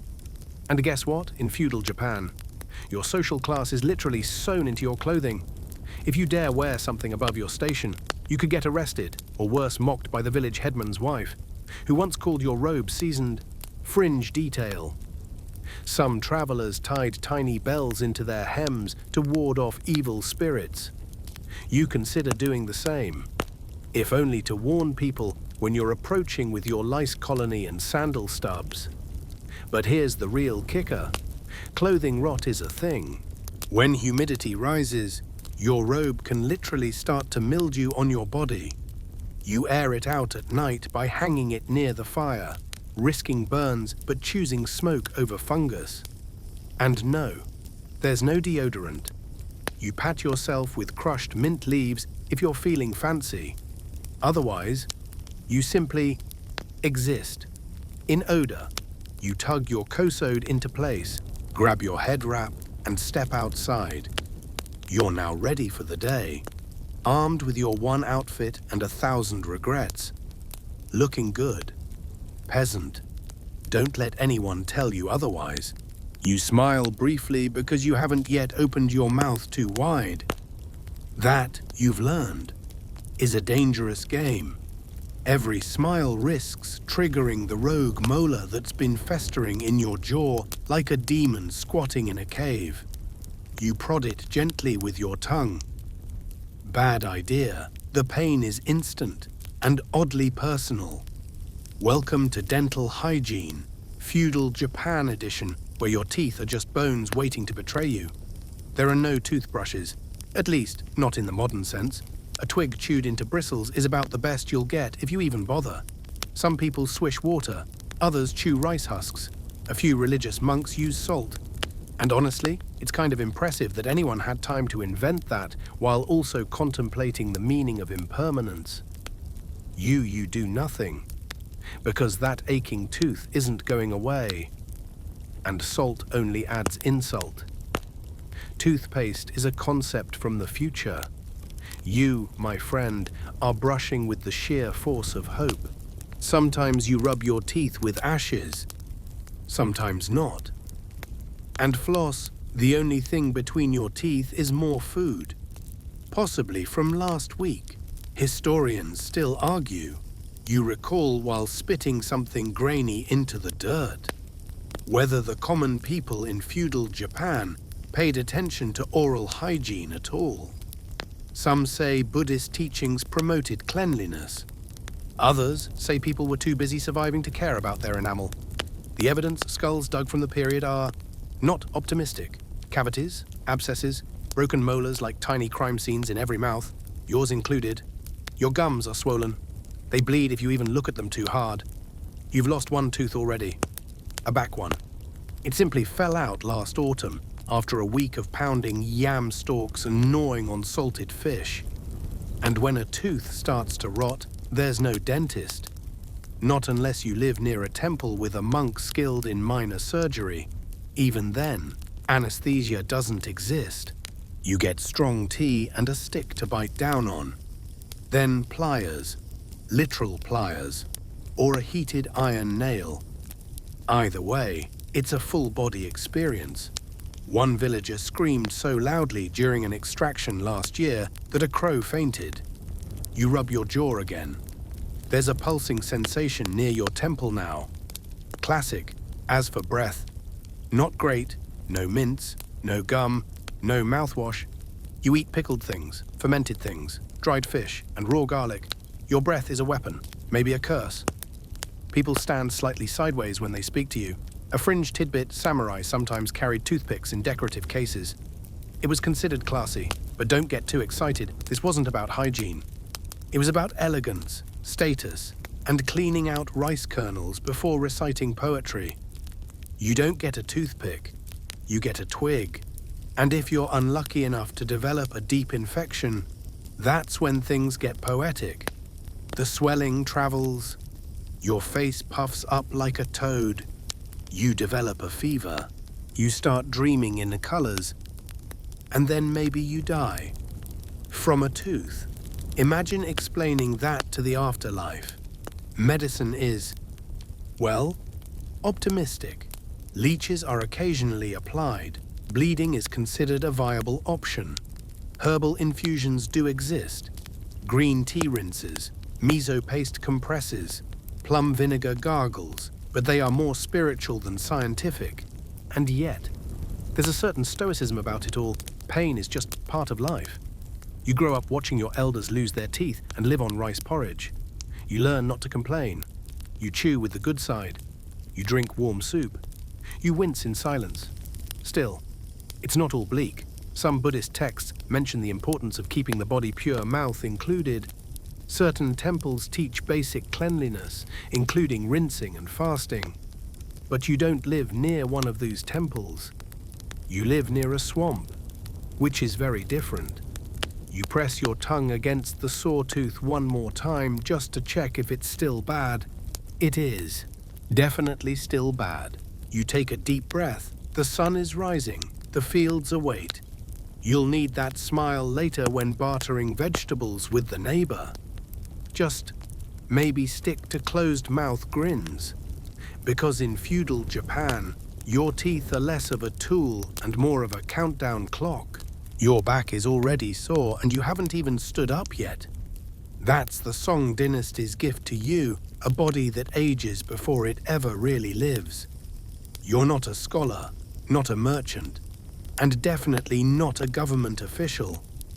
You're a peasant, which means the sun isn't your friend, it's your manager, your tormentor, and your unforgiving punch clock. And it's not even sunrise. You roll off your woven mat, joints creaking like poorly oiled hinges. The dirt floor is cold. You splash your face with a ladle of yesterday's washwater. It smells faintly of duck. Could be worse. You throw on the same hemp tunic you've worn for months. It's stiff in the wrong places, soft in others, and smells like a combination of sweat, mildew, and defeat. You nod to your children, already awake and already waiting. At age 5, they start their careers as professional field hands. No training necessary, just a lifetime of endurance. There's no breakfast, there's no time. You shoulder your hoe and head out to the fields, following the narrow ridges between the rice paddies. Mud clings to your bare ankles like an overly affectionate ghost. And the moment you start working, your back reminds you that you were born into the wrong class of vertebrate. You spend the day doing one of 3 things: planting, harvesting, or trying not to faint. Your tools are elegant in their uselessness, wooden, warped, and probably older than you. You don't just sweat, you leak. Your muscles burn. You dream of clouds. You miss clouds. The sun, of course, is laughing.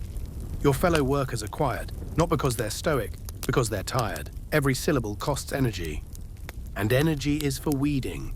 Still, you press on. The rice doesn't care about your feelings. It needs to be planted in neat rows, ankle deep in water, You keep your balance by instinct now, one wrong step, and you're neck deep in mud with a new reason to cry. Historians still argue whether the Song dynasty peasantry experienced a slight quality of life bump during the Southern Song period. Some sources suggest land reforms helped. Others point out that crop taxes increased and climate disasters ruined any gains. You wouldn't know you're too busy trying to keep the ducks from eating your seedlings. Lunch, if it exists, is a ball of cold rice and a salted turnip. You chew it like it wronged your ancestors. The texture is comforting if you've never had teeth. If you're a woman, congratulations, you get to do this and more. Housework isn't optional. Cooking, cleaning, mending clothes, spinning thread, raising children, it's a multi-class job with 0 perks. Pregnancy doesn't pause the schedule. Breastfeeding happens in the field. Your only sick leave is dying. If you're lucky enough to be a skilled laborer like a blacksmith or a tanner, your life doesn't necessarily improve. Blacksmiths inhale soot for breakfast and risk blindness by noon. Tanners work with urine-soaked hides and lose their sense of smell permanently by the 3rd month. Glamorous. Children work too. They scare birds from the fields, fetch water, or carry tools twice their size.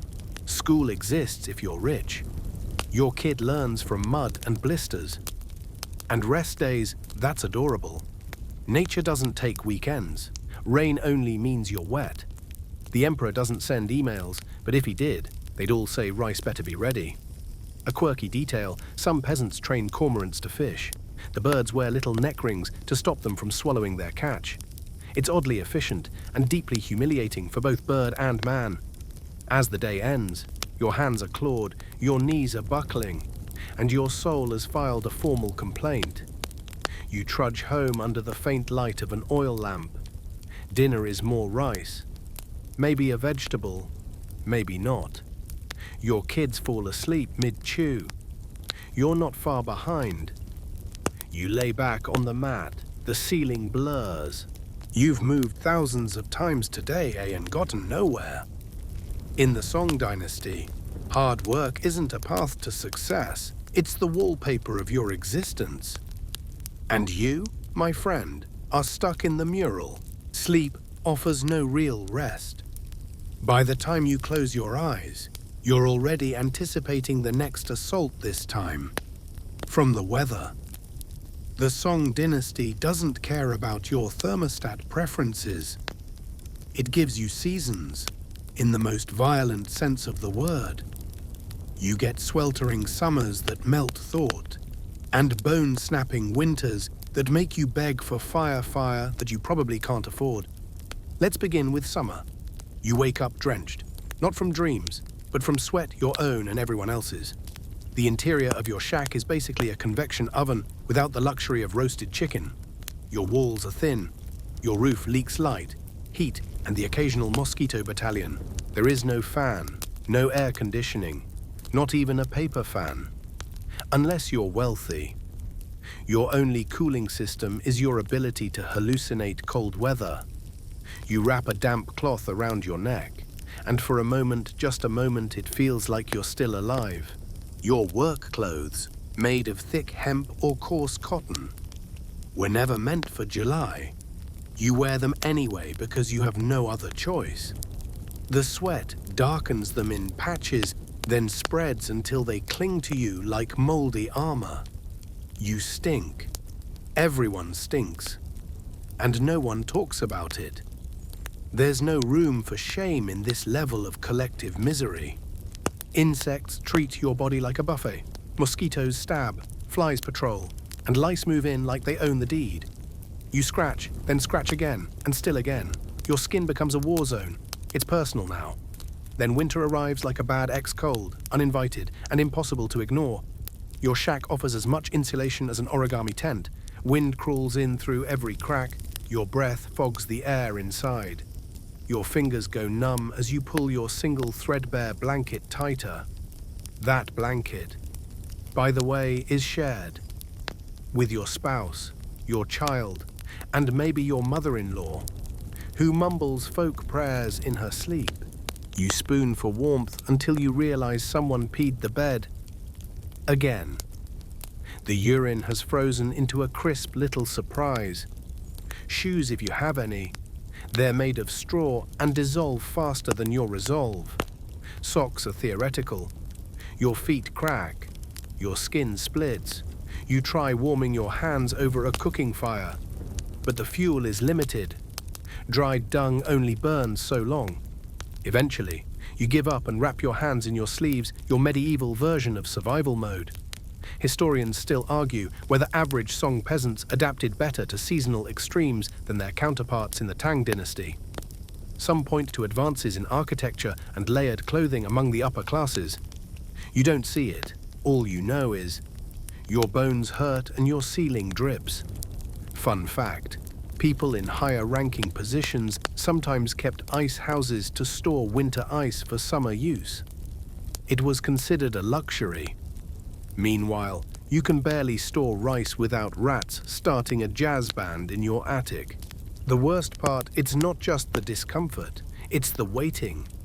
Waiting for rain to stop, waiting for the wind to calm, waiting for the rice to sprout before the frost kills it. Weather isn't a background event, it's the main antagonist of your story. Sometimes entire harvests fail because of a flood or early frost. You pray to a half-dozen gods for mercy, but sometimes the gods are too busy arguing over who gets your soul when the weather finishes you off. Even inside the house, the weather follows you. Summer nights are suffocating, winter mornings are cruel. You try to get warm by huddling close to the oven if your family owns one. If not, you just huddle and pretend. The walls of your house are either mud, bamboo, or paper. Each material, while charming in a museum, fails spectacularly in a monsoon. Mold blossoms overnight. Your roof becomes a sieve. If a typhoon comes, you get a free ride to the afterlife or just to the next province, if you're lucky. And still, the emperor rises in the palace each day, draped in silk robes and warmed by servants holding charcoal braziers. You imagine him sighing, "Ah, the weather is lovely today." While you're busy trying to thaw your toes with your breath, you go to bed shivering or sweating. There's no middle ground. Your dreams are filled with strange combinations. Snowstorms in your rice bowl. Mosquitoes wearing tiny armor. Wind whispering tax demands. You wake up tired from sleeping badly through another environmental ambush. And then you do it all over again. You wake up thirsty. Not grab a glass of cold filtered water thirsty. No, you're the kind of thirsty that makes you question how the human body is still 60% water after everything you've lost through sweat, tears, and existential dread. There's a jar in the corner of your shack. It's your water source. You peer inside and, well, clear is not the word that comes to mind. The surface film shimmers suspiciously. Could be algae, could be yesterday's soap, could be the ghost of last month's mosquito queen. Still, you sip, because you don't really have a choice. In the Song dynasty, clean water is a myth for the poor. Wells exist, sure, but only some are deep enough to reach drinkable levels. Rivers and canals are more common, but they're also the neighborhood dump, bathtub, and fishing spot.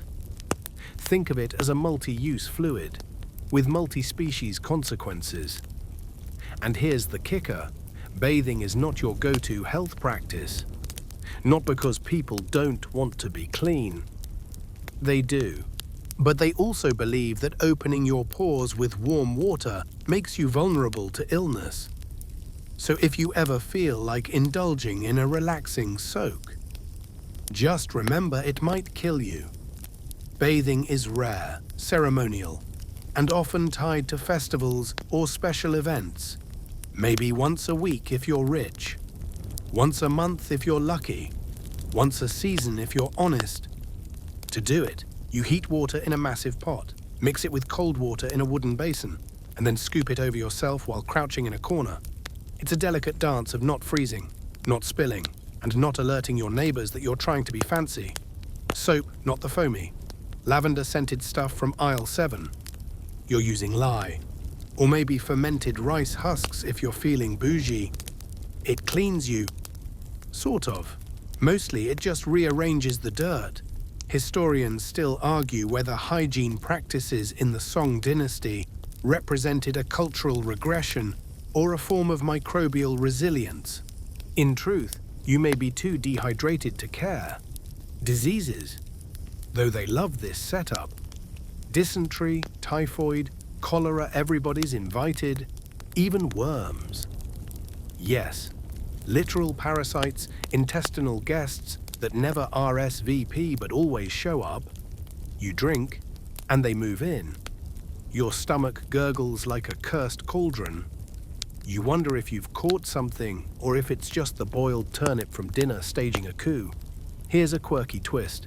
Some Song dynasty scholars did advocate for better water management. They designed irrigation canals and aqueducts to improve urban sanitation. Some cities even had rudimentary sewer systems. But none of that matters to you, because your house is 3 ox cart rides from the nearest improvement. And the only pipe you own is made of bamboo. Oh, and rainwater collection. It works, sometimes, unless the roof tiles are caked in soot, moss, or the local bird population's version of interpretive graffiti. You place jars outside anyway and pray for rain. Then pray harder that it's not acid rain caused by the neighbor's dung-burning stove. Washing clothes becomes a moral dilemma. You want to, but every drop of water used for laundry is a drop you won't have for drinking or cooking. So you wait, and wait, until the garment stiffens into a wearable sculpture. You scratch more than you breathe.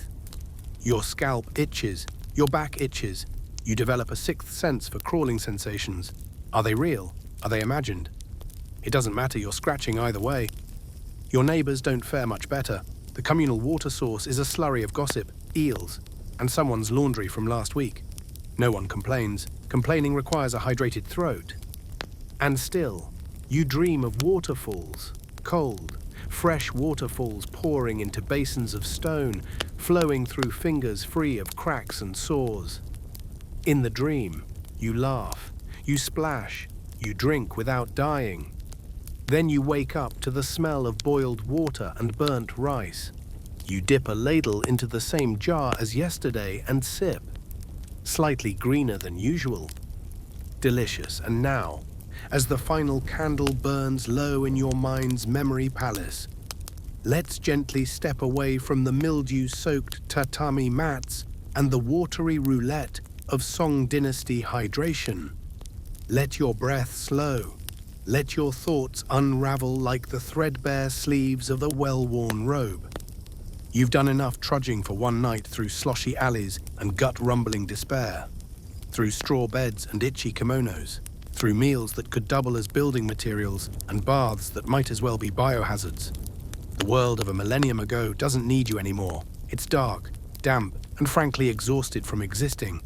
Let your muscles, those poor imaginary ones, work to the bone in fields. Kitchens and outhouses soften into your mattress. You don't need to shovel, scrub, or squat over a bucket tonight. You just need to rest. Imagine clean sheets, filtered water, pants with pockets, toothpaste. Your breathing is a quiet river now, smooth and deliberate. No dysentery, no worms. Just the hum of a fan, the whisper of your pillow adjusting. Even the lice have fallen asleep. The fires have dimmed in the peasant hut. The storm has passed beyond the wooden shutters. Tomorrow may bring more fantasy survival. More lice and labor, more peasant drama, but not tonight. Tonight, you're here. And you're safe. Good night, time traveler. Sleep well. You drag the water up from the pump with a grunt. It takes 4 heaves just to fill half a bucket. And by the time you've lugged it through the back corridor, Your shoulder is threatening to revolt. This water isn't clear. It's not sparkling, refreshing, or remotely trustworthy. It's brownish, with a bouquet of metallic despair and floating sediment that dares you to ask questions you're too tired to ask. This is what the household drinks, bathes in, washes with, if you can even call it washing. You heat it in great copper kettles, which takes an hour, minimum. Only then do you pour it into shallow basins and pretend the resulting lukewarm puddle is a bath. The lady of the house gets rose oil and privacy. You might splash your face. If no one's looking, you're lucky if you get to rinse your hands. Because bathing, as Victorian logic goes, is dangerous. It opens the pores and invites disease. And since no one understands germs, you're better off staying caked in sweat, soot, and social expectation. At least dirt has a certain consistency. Disease, that's unpredictable. Still, once a month, or if you're very lucky, twice you strip down behind a curtain in the servants' scullery, where the drafts are bold and judgmental, and you pray no one enters. The tin tub is barely large enough for your knees, and the water is reused. Yes, reused. Someone else went first, maybe the stable boy. You don't ask, you just hope he wasn't bleeding. The soap, harsh enough to strip varnish off a sideboard, smells like despair and maybe lie. You scrub until your skin protests, then pat yourself dry with a rag that's somehow both damp and dusty. And still, despite the ordeal, people will comment on your odor, as if you haven't just performed a Herculean ritual to smell merely survivable. And drinking water, the same stuff. Tea exists because boiling is the only thing that might kill what's lurking in there. That's why the household downs gallons of weak tea a day, not for the taste, for the hope that it won't kill them. You drink tea so often your breath smells of tannins, and your dreams come steeped. Historians still argue whether the great Victorian push for sanitation was truly motivated by compassion or just by a desire to stop the stench from reaching the upper classes. Either way, it didn't reach the servants' quarters.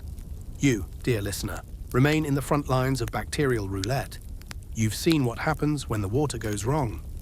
The cook's assistant got cholera and vanished in a day. The footman lost half his teeth to scurvy because citrus costs more than dignity. Someone once whispered that the master had worms, but it wasn't polite to mention such things. Even the worms had class boundaries. Fringe detail. There was a rumor about one butler who insisted on distilling his own rainwater in a makeshift still hidden in the wine cellar. He was dismissed, not for breaking rules, but for implying the household water was unsafe. Appearance mattered more than gut safety. And so you bow to the copper tap, boil what you can, and hope the rest doesn't boil you from the inside. You refill carafes and ewers. You bring pitchers to rooms where the gentry will sprinkle their hands with a splash and call it cleanliness. You, meanwhile, have not washed your feet in a month. There is no such thing as safe water. There is only familiar danger. You choose between dehydration and diarrhea. You pick your poison literally. And when guests arrive, you pour them the same water you wouldn't trust near your eyelids, filtered through a lace napkin and served with a smile. Because illusion is everything. Clean cups, dirty truth. You will refill that basin again and again and again until the last cup is poured, until the last drop is gone. And now, as the last candle flickers low in the scullery and the clang of the master's silverware fades into memory, you finally sit just for a moment. Your spine softens against the wall, legs outstretched, still aching from hours of stairs and silence. Somewhere above, the laughter of the household drifts through floorboards like perfume light, distant, unbothered. But here, down below, it's just you, the scent of coal dust, and the quiet hum of fatigue. The basin sits empty beside you. Your boots are still wet. The starch from your collar has turned your neck red. Yet somehow, the stillness is welcome, because it means you've survived another day narrowly, wearily, invisibly. You close your eyes, your hands, rough from scrubbing and carrying, rest limp in your lap. The aches blur, the hunger softens, the cold it becomes part of you. You are no longer resisting it, you wear it like a second uniform. Somewhere in the house, the grandfather clock chimes, not to remind you of time, but to remind you that time does not wait. Still, you allow yourself this breath. One inhale, one exhale, deeper, slower. Because for all the cruelty, all the exhaustion, all the whispered orders and silent sacrifices, you did it. You made it through the grit and the grime, the etiquette and the emptiness. You kept the illusion intact. And now, the fire dims, the air stills, the night folds around you like an old wool blanket. Rest now, butler of the unseen. Close your eyes and forget the bells, the boots, the bitter tea. Let the silence hold you, just for tonight. You've earned it. Hey guys, tonight we travel to the heart of Imperial China, to a glittering, crowded capital humming with poetry, politics, and public toilets. Welcome to the Song Dynasty. You wake up in Kaifeng, the grand city of 10,000 smells, only one of which is remotely pleasant. And you don't get the silk-robed scholar experience. Oh no. You're a nobody, somewhere between a rice hauler and a fish gutter, with a sleep schedule carved out by roosters and regret. The good news, you're alive in one of the most economically sophisticated eras in medieval and evil history. The bad news, you're not the one writing poems about it. You're the one sweeping the alleys where all the other dreams died. So, before you get comfortable, take a moment to like the video and subscribe, but only if you genuinely enjoy what I do here. Drop your location and local time in the comments. Now, dim the lights. Maybe turn on a fan for that soft background hum. And let's ease into tonight's journey together. You wake up to a chorus of hacking coughs, sloshing chamber pots, and an old man muttering about taxes. Your bed is a bundle of straw wrapped in a fraying mat, which smells faintly of boiled turnips and strongly of mildew. It rained last night again, and now your straw mattress has become a very absorbent sponge. You stretch, but your back makes a sound like splitting bamboo. You're sleeping in a shared wooden shack on the far edge of the city market. Walls made of uneven planks, patched with cloth and optimism. No doors, just a hanging reed mat that flaps violently every time someone passes by. Which they do, frequently, because about 12 people live here, including you, 3 distant cousins. And a woman who may or may not be your aunt. You've never asked. Privacy is a dream from the next dynasty over. You do not get to wake slowly. No one brings you tea. No one murmurs soft poetry in your ear. You're instead jolted awake by a child stepping on your leg while chasing a rat, which in turn is chasing a cockroach. Your first task, figure out which of your tunics is least damp. Outside your hovel, the alley hums with early morning action. Vendors are already shouting, trying to peddle pickled radish or half-burnt soy cakes. A fishmonger is enthusiastically gutting something that probably once swam. The street smells like ambition and dried squid. You sigh, step out barefoot onto the slick stone path, and immediately feel something squish beneath your heel. You glance around, trying to remember what day it is. But that's a luxury. Days blur together, market days, rest days, festival days, though rest days tend to still involve lifting things or helping someone else's ox cart out of a ditch. You're 26, which means, statistically, you're entering middle age. Congratulations.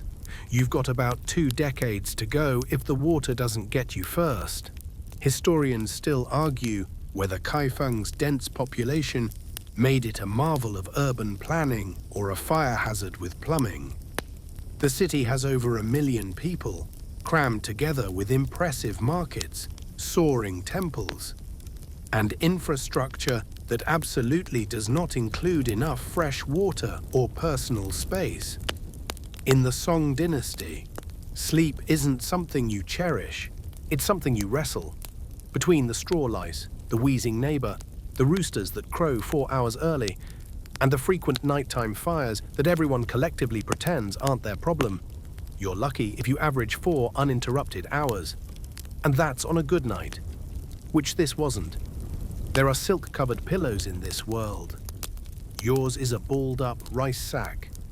Some richer families have elevated beds with mosquito netting. Yours has a ceiling beam you occasionally smack your forehead on if you sit up too fast. There is no concept of pajamas, just daytime clothes, which become nighttime clothes when you collapse in them. Quirky fact of the day: some wealthier households used heated ceramic pillows. Yes, pillows made of solid porcelain, because comfort is a social construct. You, however, have what could best be described as a laundry lump with emotional baggage. As you pull on your tunic and step into the overcrowded morning fog, you mentally brace for the tasks ahead. Maybe today you'll carry jugs for a water vendor. Maybe you'll get hired to help move lumber for a construction crew building yet another pagoda for a minor bureaucrat. Or maybe, and this is the real dream, you'll get to do laundry by the river and avoid talking to anyone for 5 blessed hours. Too bad the river smells like boiled seaweed and is full of eels. You step out into the street barefoot, bleary and still half wrapped in your musty tunic, just in time to avoid a speeding ox cart piled with cabbage and existential dread. The cobbled alley is slick from the morning drizzle and something less identifiable. You inhale deeply, and the air offers a potpourri of fermented soy, animal droppings, damp incense smoke, and regret. Time to find relief, which means one thing: it's toilet o'clock. In theory, you know where the nearest public latrine is. In practice, it may already be full, broken, or haunted. So you take the third option most citizens lean into, whatever seems least illegal.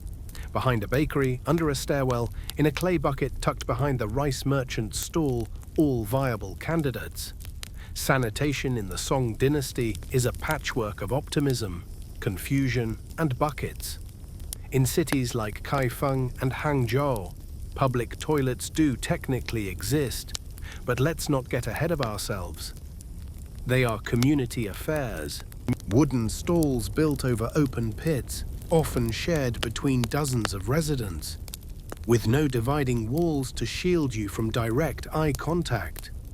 A social experiment you never signed up for. The good news: these facilities are cleaned. The bad news: they're cleaned manually, often by people with worse jobs than you.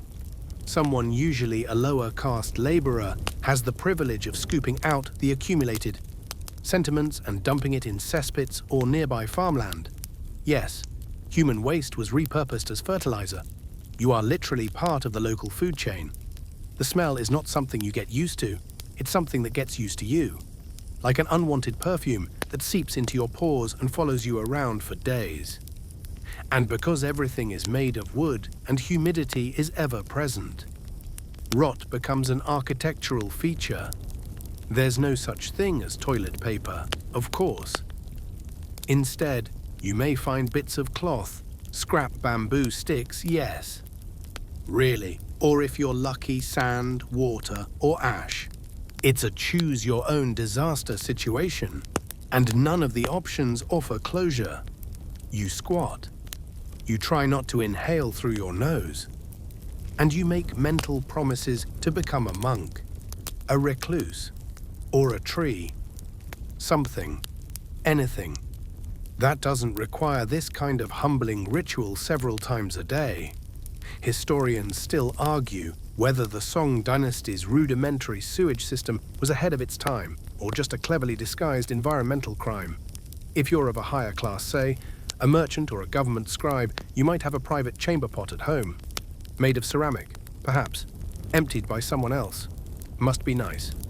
You, however, have the communal corner bucket, which is neither a chamber nor a pot. Water flows through the city in canals and aqueducts. Yes, but it's not always clean. Not by the time it's reached your end of the alley. Disease doesn't knock. It just flows downstream. Dysentery, cholera, intestinal parasites. They're not bugs in the system. They are the system.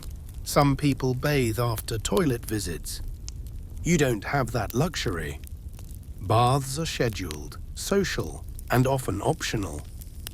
Soap exists, sort of, in the form of lye-based pastes that dry your skin like bad news. So most people rely on wiping and vague hopes. A quirky tidbit, bamboo toilet brushes, somewhat like spiky paint rollers, were occasionally used by the wealthy. The rest of you, it's a you and nature kind of relationship. One day, an official claims the emperor has decreed better sanitation standards. The next day, someone drops a clay pot from the second story of a noodle shop and calls it progress. Public awareness campaigns are limited to yelling. Maybe painting a sign or beating a drum near the waste canals when it's time to avoid them. And that's your morning routine. A gauntlet of filth, a ritual of resilience, a reminder that in the grand, glittering Song dynasty birthplace of paper money, gunpowder, and brilliant poets, you are still trying not to step in anything. You finish, clean yourself as best you can with a sliver of old cloth tied to a stick. Don't ask, and take a moment to gaze at the horizon. The city's golden rooftops shimmer in the sunlight. Bells from a nearby temple chime softly. And then a fish head floats by in a drainage canal. Ah, yes. Civilization. You're not exactly hungry. Hunger implies a memory of satiety, a gap to be filled. What you feel is more like a persistent emptiness that hovers behind your ribs like a shy ghost. It's not dramatic, it's just always there. Breakfast in the Song dynasty doesn't come with toast or a latte. It comes with whatever's left in the earthenware bowl by the hearth. Cold, congee rice porridge, so watery it could sue for being called soup, is your starter. If it's a good day, someone's added scallions. If it's a great day, you don't ask what that floating protein chunk is. You slurp quietly in a corner of the home. The others are eating. 2 parents, cousins, a neighbor who just won't leave. No one speaks. Conversation wastes energy. Besides, what is there to say nice gruel today only carries you so far? Food in the Song dynasty is class-dependent. Of course, the elite are feasting on pork belly glazed in honey, shrimp dumplings, and cakes made of lotus seed paste. They complain about spice levels. You complain about the existence of flavor. The standard diet for the peasant majority is dominated by rice, millet, and vegetables usually pickled or stewed beyond recognition. Meat is for festivals. If you're lucky, your uncle traps a rat or a bird, and there's stew. If not, you dig into a clay pot of fermented mustard greens and smile like you mean it. One mainstream historical fact, the Song dynasty did have a relatively advanced food culture, especially in urban centers. Food markets operated late into the night, but unless you have coins jingling in your robe, it's all window shopping. You walk past stalls of fried dough, grilled eels, and mountain mushrooms while chewing on your 36-hour-old rice cake that tastes like resentment and limestone. Some peasants resort to wild herbs, some of which are toxic, but distinguishable by their ability to make your ears ring or cause polite hallucinations. You once ate a root that made you cry for 3 days, but at least you weren't hungry. Historians still argue whether famine relief systems during the Song were genuinely effective or just political theater. Grain storage depots existed, but access varied wildly depending on who you knew and whether your village mattered. You do not know anyone. Your village does not matter. You head to the communal cooking space around midday. The fire is out, the ash is still warm. Someone's left a cracked clay pot with the communal soup, which now resembles liquid guilt. You stir it with a twig, watch a beetle float to the surface, and move on. Dinner is more of the same rice, pickled veg, possibly a turnip. You chew slowly. It's not about savoring. It's about making the experience last. After all, you don't know if tomorrow brings more food or just another reminder that the word feast is for poetry and bureaucrats. A quirky tidbit, fermented bean curd, is a beloved side dish for the fortunate. For the unfortunate, it's a spontaneous science experiment growing in a forgotten jar. Beer does exist, kind of. Brewed from rice or millet, it's weak, murky, and oddly fizzy. You drink it not to feel joy, but because the water might kill you. The river runs with trash and rumors of disease. Boiling it is an option, assuming you have firewood and time. You usually don't. You burp, not satisfaction, just fermentation. Meals are short, silent, functional. You share chopsticks. Hygiene is theoretical. If someone sneezes into the bowl, it's a seasoning choice. If someone hoards a mushroom, there will be drama. You've seen fights break out over boiled yams. You've started one. Once, you lost. And you'll wake up tomorrow and do it all again. Because the Song dynasty may be a golden age for art and science, but for you, it's a grey period of root vegetables and eternal chewing. You dream of dumplings. Your clothing situation is how to put this gently historic, as in, your outfit hasn't changed since the beginning of recorded time. You wear the same homespun tunic every day, and it greets each morning with the enthusiasm of a worn dish rag. It's made of hemp or coarse cotton, assuming you're lucky, and it's the textile equivalent of sandpaper. Let's talk color. It's earth-toned, not because it was dyed that way, but because dirt is its default palette. No amount of beating it against river rocks will change that. The original hue might have been pale grey or off-white. Now it's somewhere between graveyard fog and gruel beige. You have no socks. You have no undergarments. You have sandals if they haven't broken again, constructed from rope, straw, or stitched together regret. On rainy days, they soak and squish. On hot days, they bake and chafe. On any day, they fail to impress. Parasites. Oh, they're very impressed. Lice are your intimate companions. Fleas bounce from body to body like tiny, unpaid acrobats. Tick bites are as routine as mealtime, and you've developed an itch that exists beyond physical sensation, more of a lifestyle now. Historians still argue whether commoners during the Song dynasty had access to laundering tools, but the consensus is grim water was precious, soap was homemade and terrible, and boiling clothes meant sacrificing precious firewood. So instead, you air out your tunic and pretend that's the same as washing. It's not. Your smell could knock over a goat. One mainstream historical fact, the Song dynasty was a period of textile innovation. Silk production soared, embroidery flourished, and upper-class women wore layered robes that shimmered in candlelight. You, meanwhile, are lucky if the seams on your single robe hold through the week. And when it tears, you patch it. With what another tear? Fashion, in your case, is just the art of stitching failure into functionality. You sleep in this outfit. You work in this outfit. You are buried in this outfit. It is your second skin. And the first one wasn't that comfortable either. There's a superstition in the village if you ever own two shirts. You're either a thief or a ghost. A quirky tidbit, some farmers believed that tying small bells into your clothing could ward off evil spirits or possibly attract attention from celestial forces. You tried this once. The spirits were unimpressed. The local dogs were not. Seasonal weather makes the outfit either a joke or a threat. In summer, it's a sweat rag that traps heat like a miniature oven. In winter, it's as warm as a sigh and twice as useless. There are no fur-lined coats for you. There are no scarves.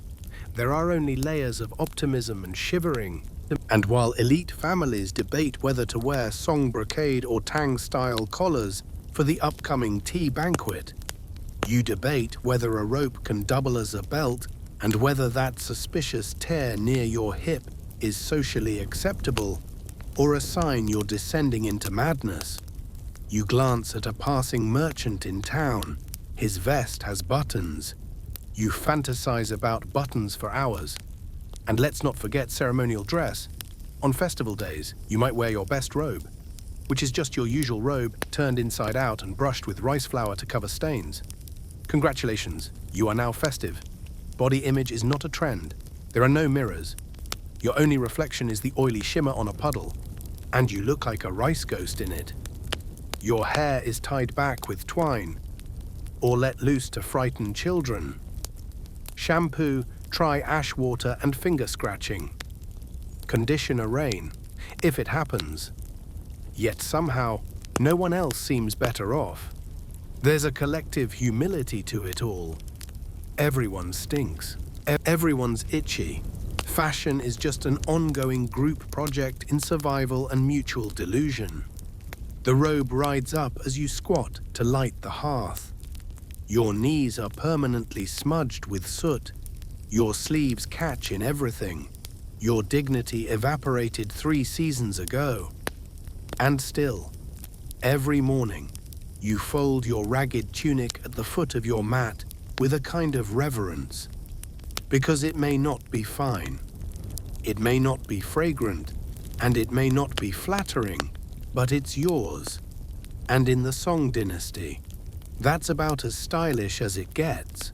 Dental hygiene in your reality is a whispered rumor passed between aching jaws and swollen gums. It's the invisible crisis you carry in your mouth, a slow and constant sabotage of every bite, every word, every breath. The good news is you've never had a cavity filled. The bad news, because no one fills cavities, they just rot. Your toothbrush is your fingernail, your tongue, or a chewed stick if you're feeling experimental. Sometimes you rub salt on your gums, not because it helps, but because someone's aunt said it might scare away the evil spirits. Spoiler, the spirits are still here. So is the pain. You wake up with a taste like fermented grain and copper. Your breath could peel lacquer.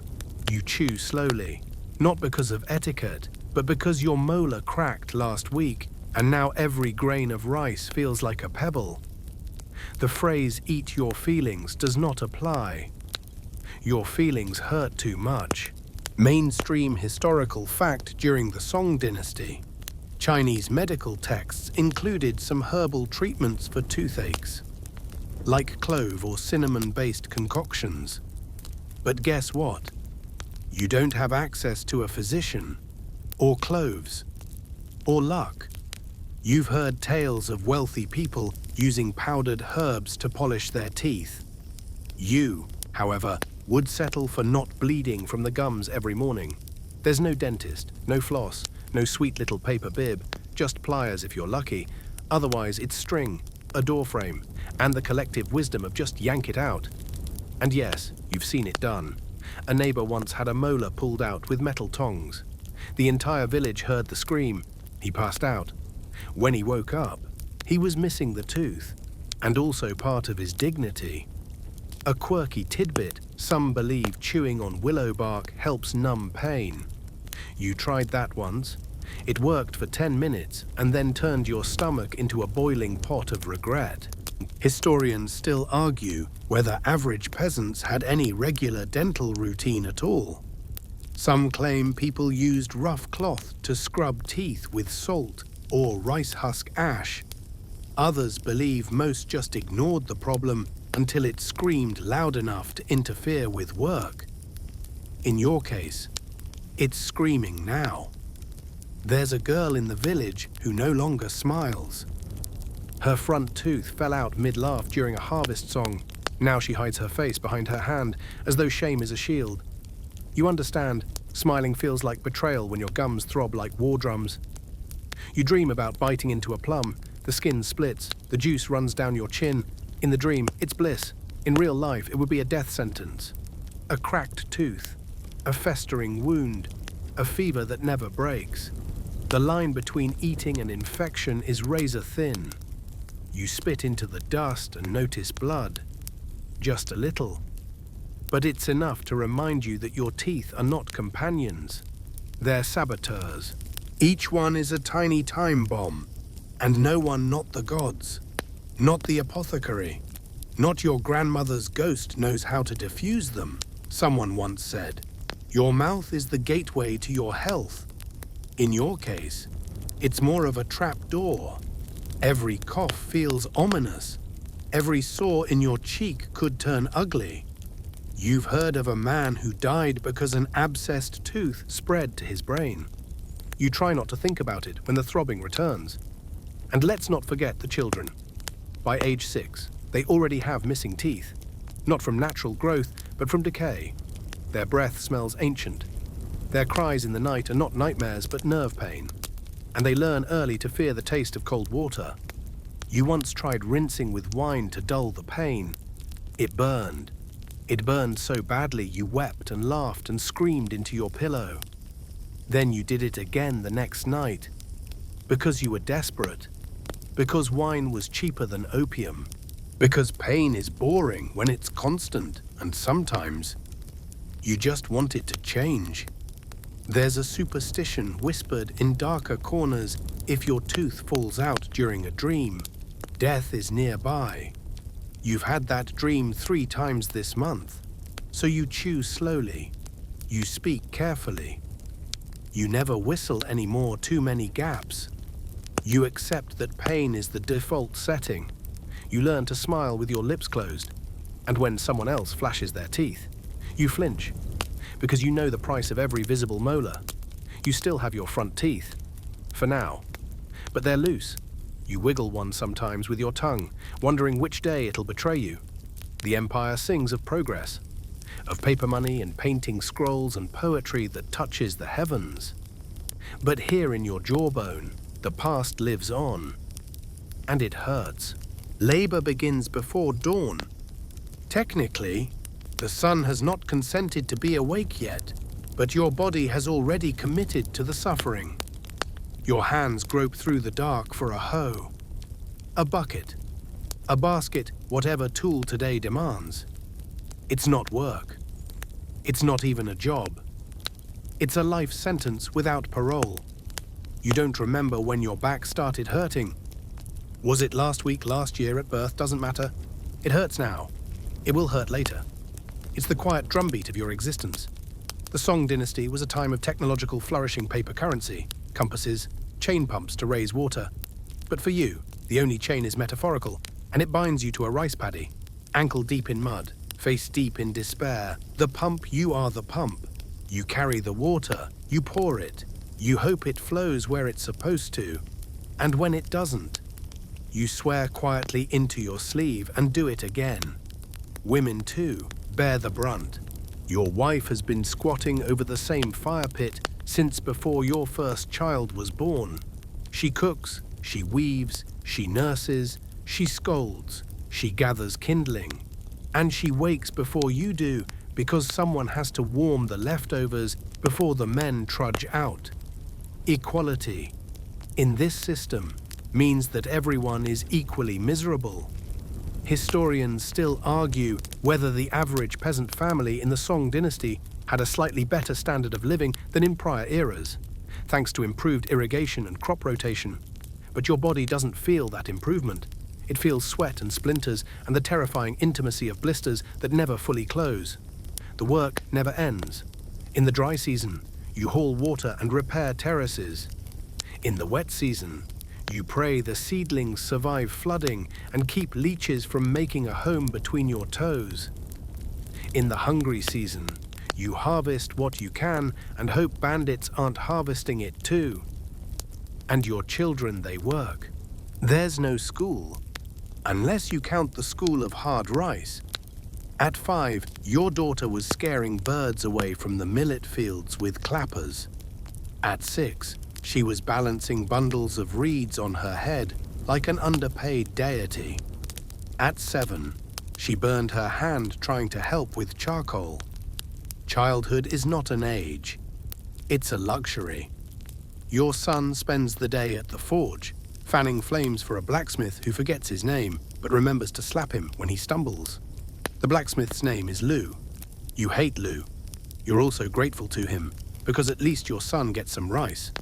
A quirky tidbit, some jobs involved crafting fake ancient bronze vessels to sell to gullible nobles as heirlooms. Yes, counterfeiting as a cottage industry.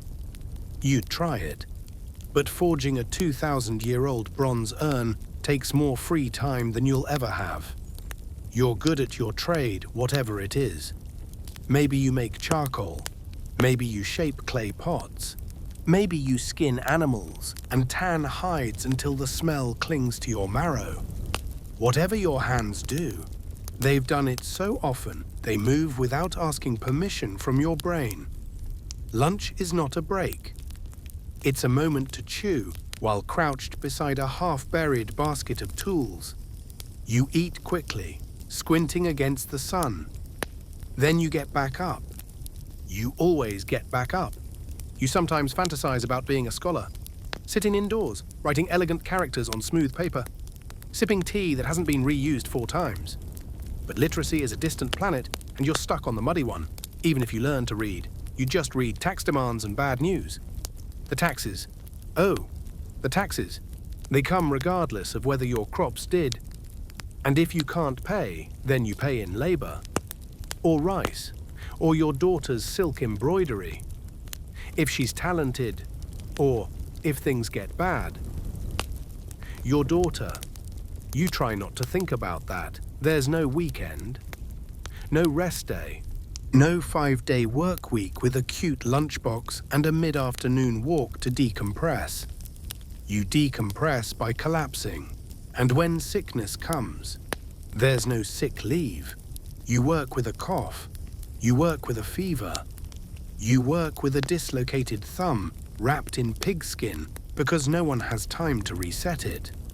Resting is for the dead, and even they are probably being exhumed for unpaid taxes. Every joint in your body is a weather vane. Knees predict rain. Wrists predict frost. The pain in your neck predicts the arrival of tax collectors. You wonder if there is a word for this type of tired. It's not just muscle fatigue. It's something deeper. Something that lives in your ribs and watches the sky for no reason. But still you work. You wake up. You go out. You bend. You lift. You sweat. You groan. You repeat. Because this is the Song Dynasty. And history doesn't ask whether you enjoyed it. You used to believe the seasons were gifts from the gods. Divine rhythms meant to nourish and guide. Now you know better. The seasons are just different kinds of punishment, wearing different outfits. Winter arrives with the subtlety of a hammer to the face. The wind tears through your shack like a bandit looking for warmth. And unfortunately, you have none to offer. Your home, if we're being generous, is 4 leaning walls and a roof that leaks with conviction. There's a fire pit in the center, but the wood's damp and the smoke just hangs inside like it's renting space. You sleep beside your children, not out of sentiment, but out of strategy.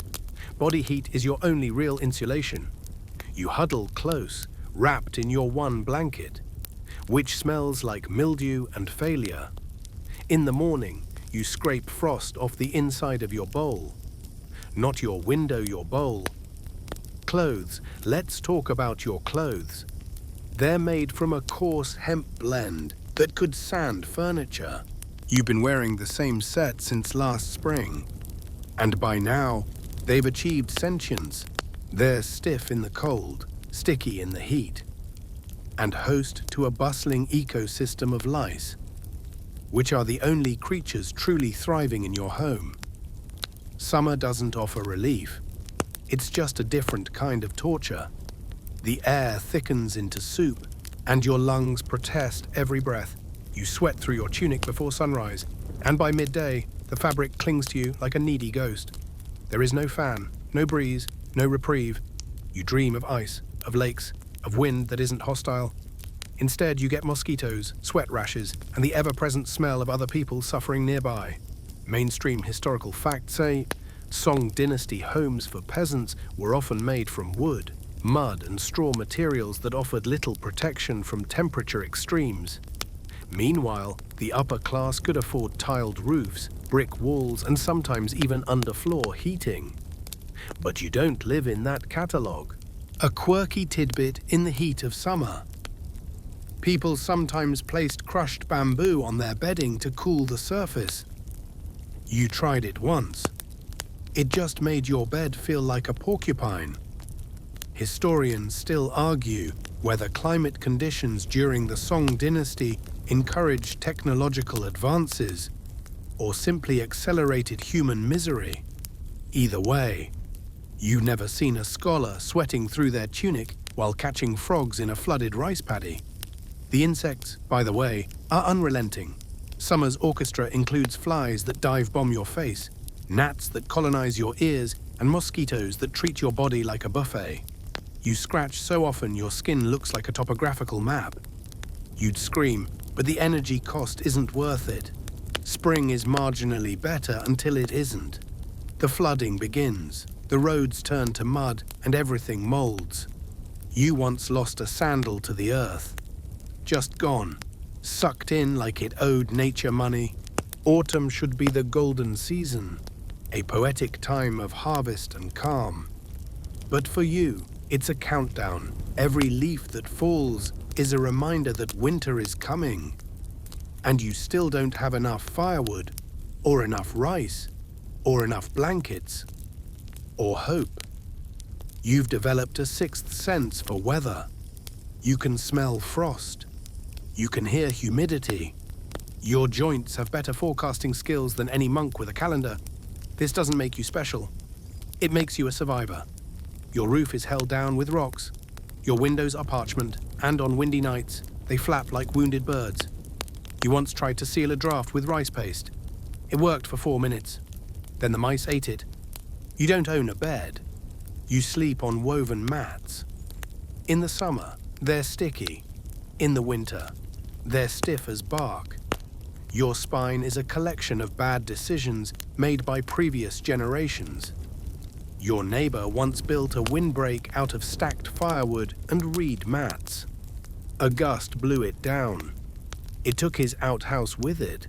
He stood there, covered in regret and fertilizer, and simply nodded.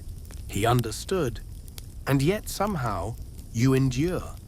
You wrap your feet in rags. You rotate your blanket like it's a chess piece. You learn the angles of the wind and sleep facing away from them.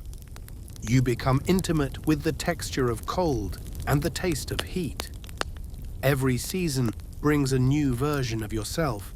In the winter, you're brittle. In the summer, you melt. In between, you worry about the next version coming.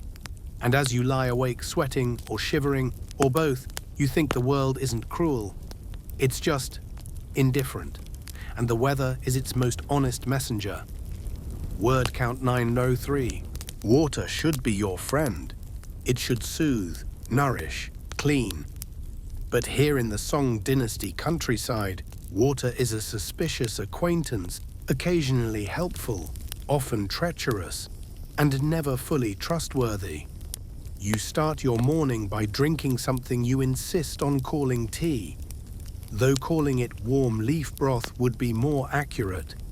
Boiling water is not just tradition, it's survival, because unboiled water means you're rolling the dice with dysentery, cholera, or something charmingly referred to as summer plague. You boil everything, sometimes twice. Not because you're paranoid, but because last summer, your neighbor drank from the well too early in the season. He's not here anymore. You don't have plumbing, or drainage, or pipes. You have buckets, you have ditches. You have puddles that form wherever they feel like it and stay longer than invited. You bathe when you can, which is to say, rarely.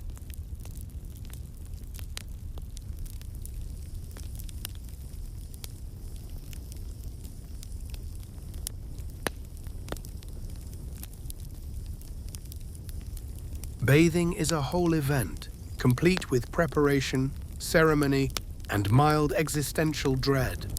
A bath means heating a cauldron of water over your fire, which already has other responsibilities like cooking, keeping insects at bay, and vaguely warming your house.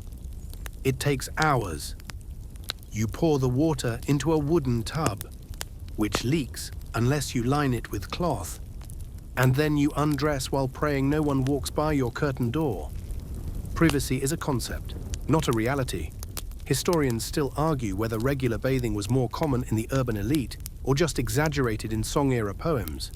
What's certain is that you don't bathe unless you absolutely have to. Your pores aren't just clogged, they're fortified.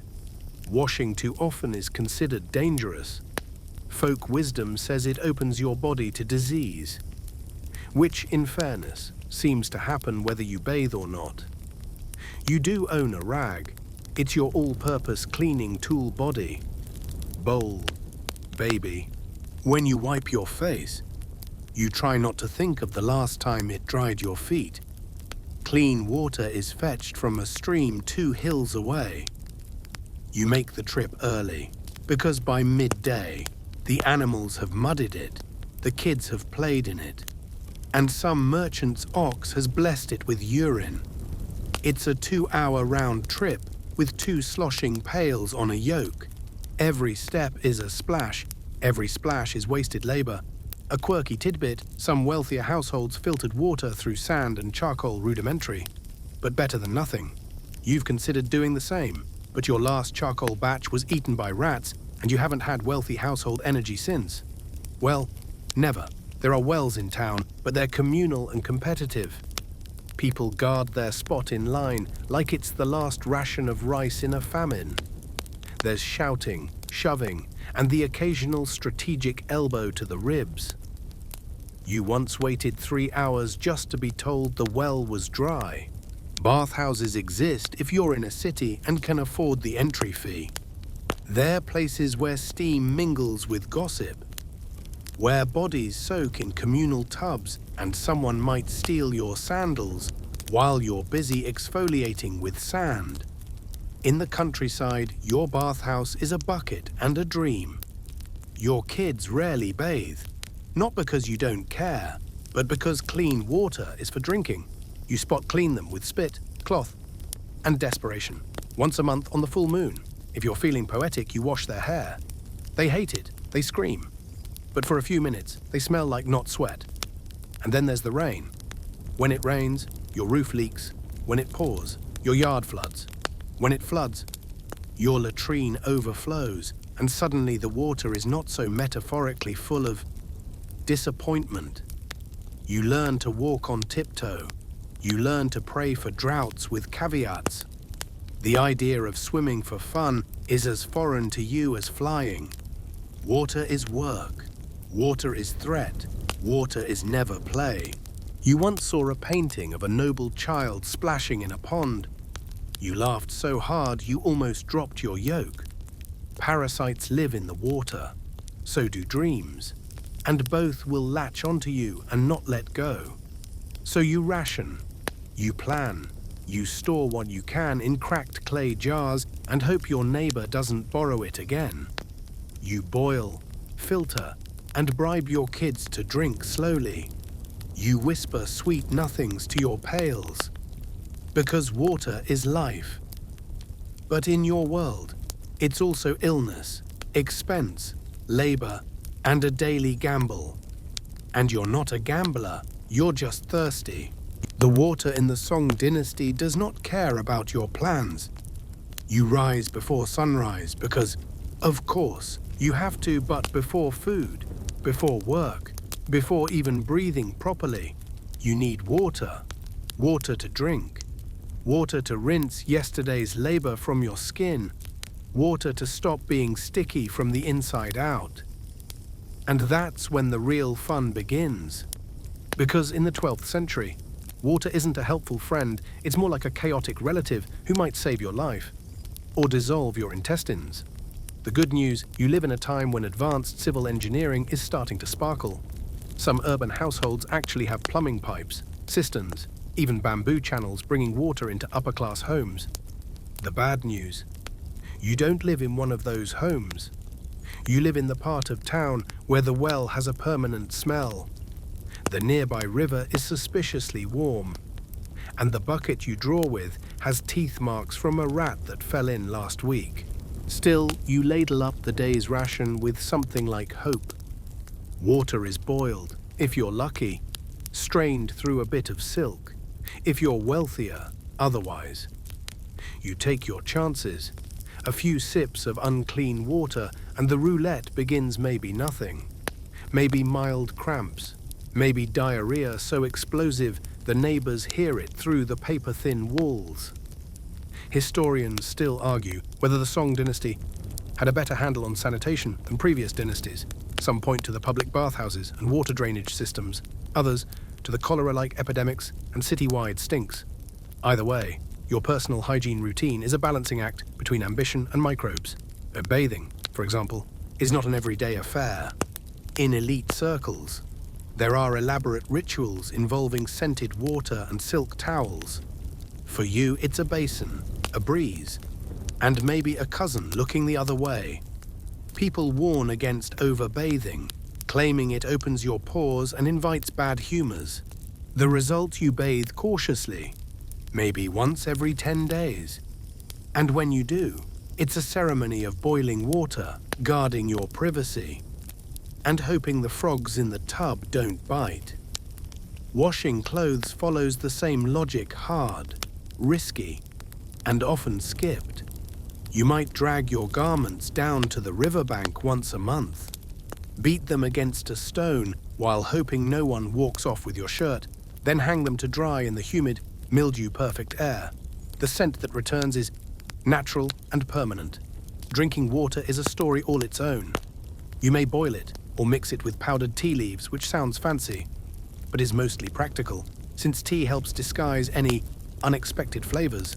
Some households filter water through sand, or charcoal, or dried gourds, and some just close their eyes and hope their stomach lining is stronger than the worms crawling in the neighborhood well.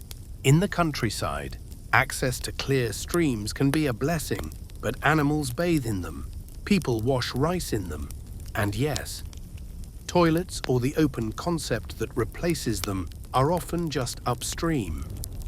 Your immune system is doing squats all day. Of course, if you're a woman in a wealthy household, you might receive a scented foot bath every few days. Not for sanitation, mind you, just aesthetics. Feet are public-facing, armpits. Not so much. There's a quirky but very real practice water infused with crushed magnolia bark or ginger to calm the humors. It does nothing, but it tastes expensive. Some even use mercury in cleansing rituals. Spoiler alert, that does not go well. Despite these oddities, the Song dynasty was one of the first in the world to write about public hygiene and promote the concept of clean spaces. But don't get your hopes up. Ideas are one thing. Buckets full of parasites are another. So, every morning, you sip suspiciously. Every week, you scrub selectively. And every month, if the gods are kind, you survive the gamble of waterborne roulette.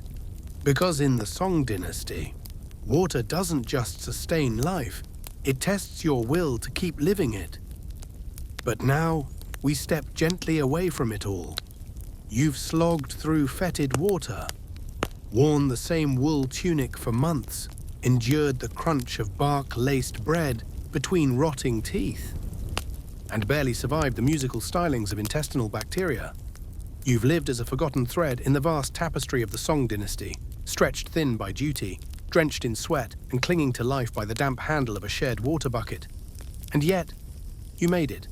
Breathe slowly. Let go of the steam rising from the public bathhouse. The distant clang of metal workers fades. The anxious gurgle of your stomach quiets. It's night in your Song-era neighborhood. Lanterns flicker in the wind, casting silhouettes on dusty walls. Somewhere, a bamboo flute plays a tired melody through the courtyard. You're still here, still breathing. Somehow. Soften your muscles, release your jaw. You don't have to boil your tea tonight. No one's banging on your paper-thin door. The lice won't follow you into your dreams. Hopefully, Tomorrow, you won't wake up on a straw mat, or shovel rice husks with blistered hands, or pray your next sip of water isn't crawling with things that wiggle. Tomorrow, you'll open your eyes in a world with hot showers, toothpaste, and internet memes. But for now, just float. Float above the mosquito nets, past the smoky air, and into a soft darkness where no one is sieging your city or stealing your bathwater. You did your best in a world that demanded everything and gave very little. And now it's time to rest.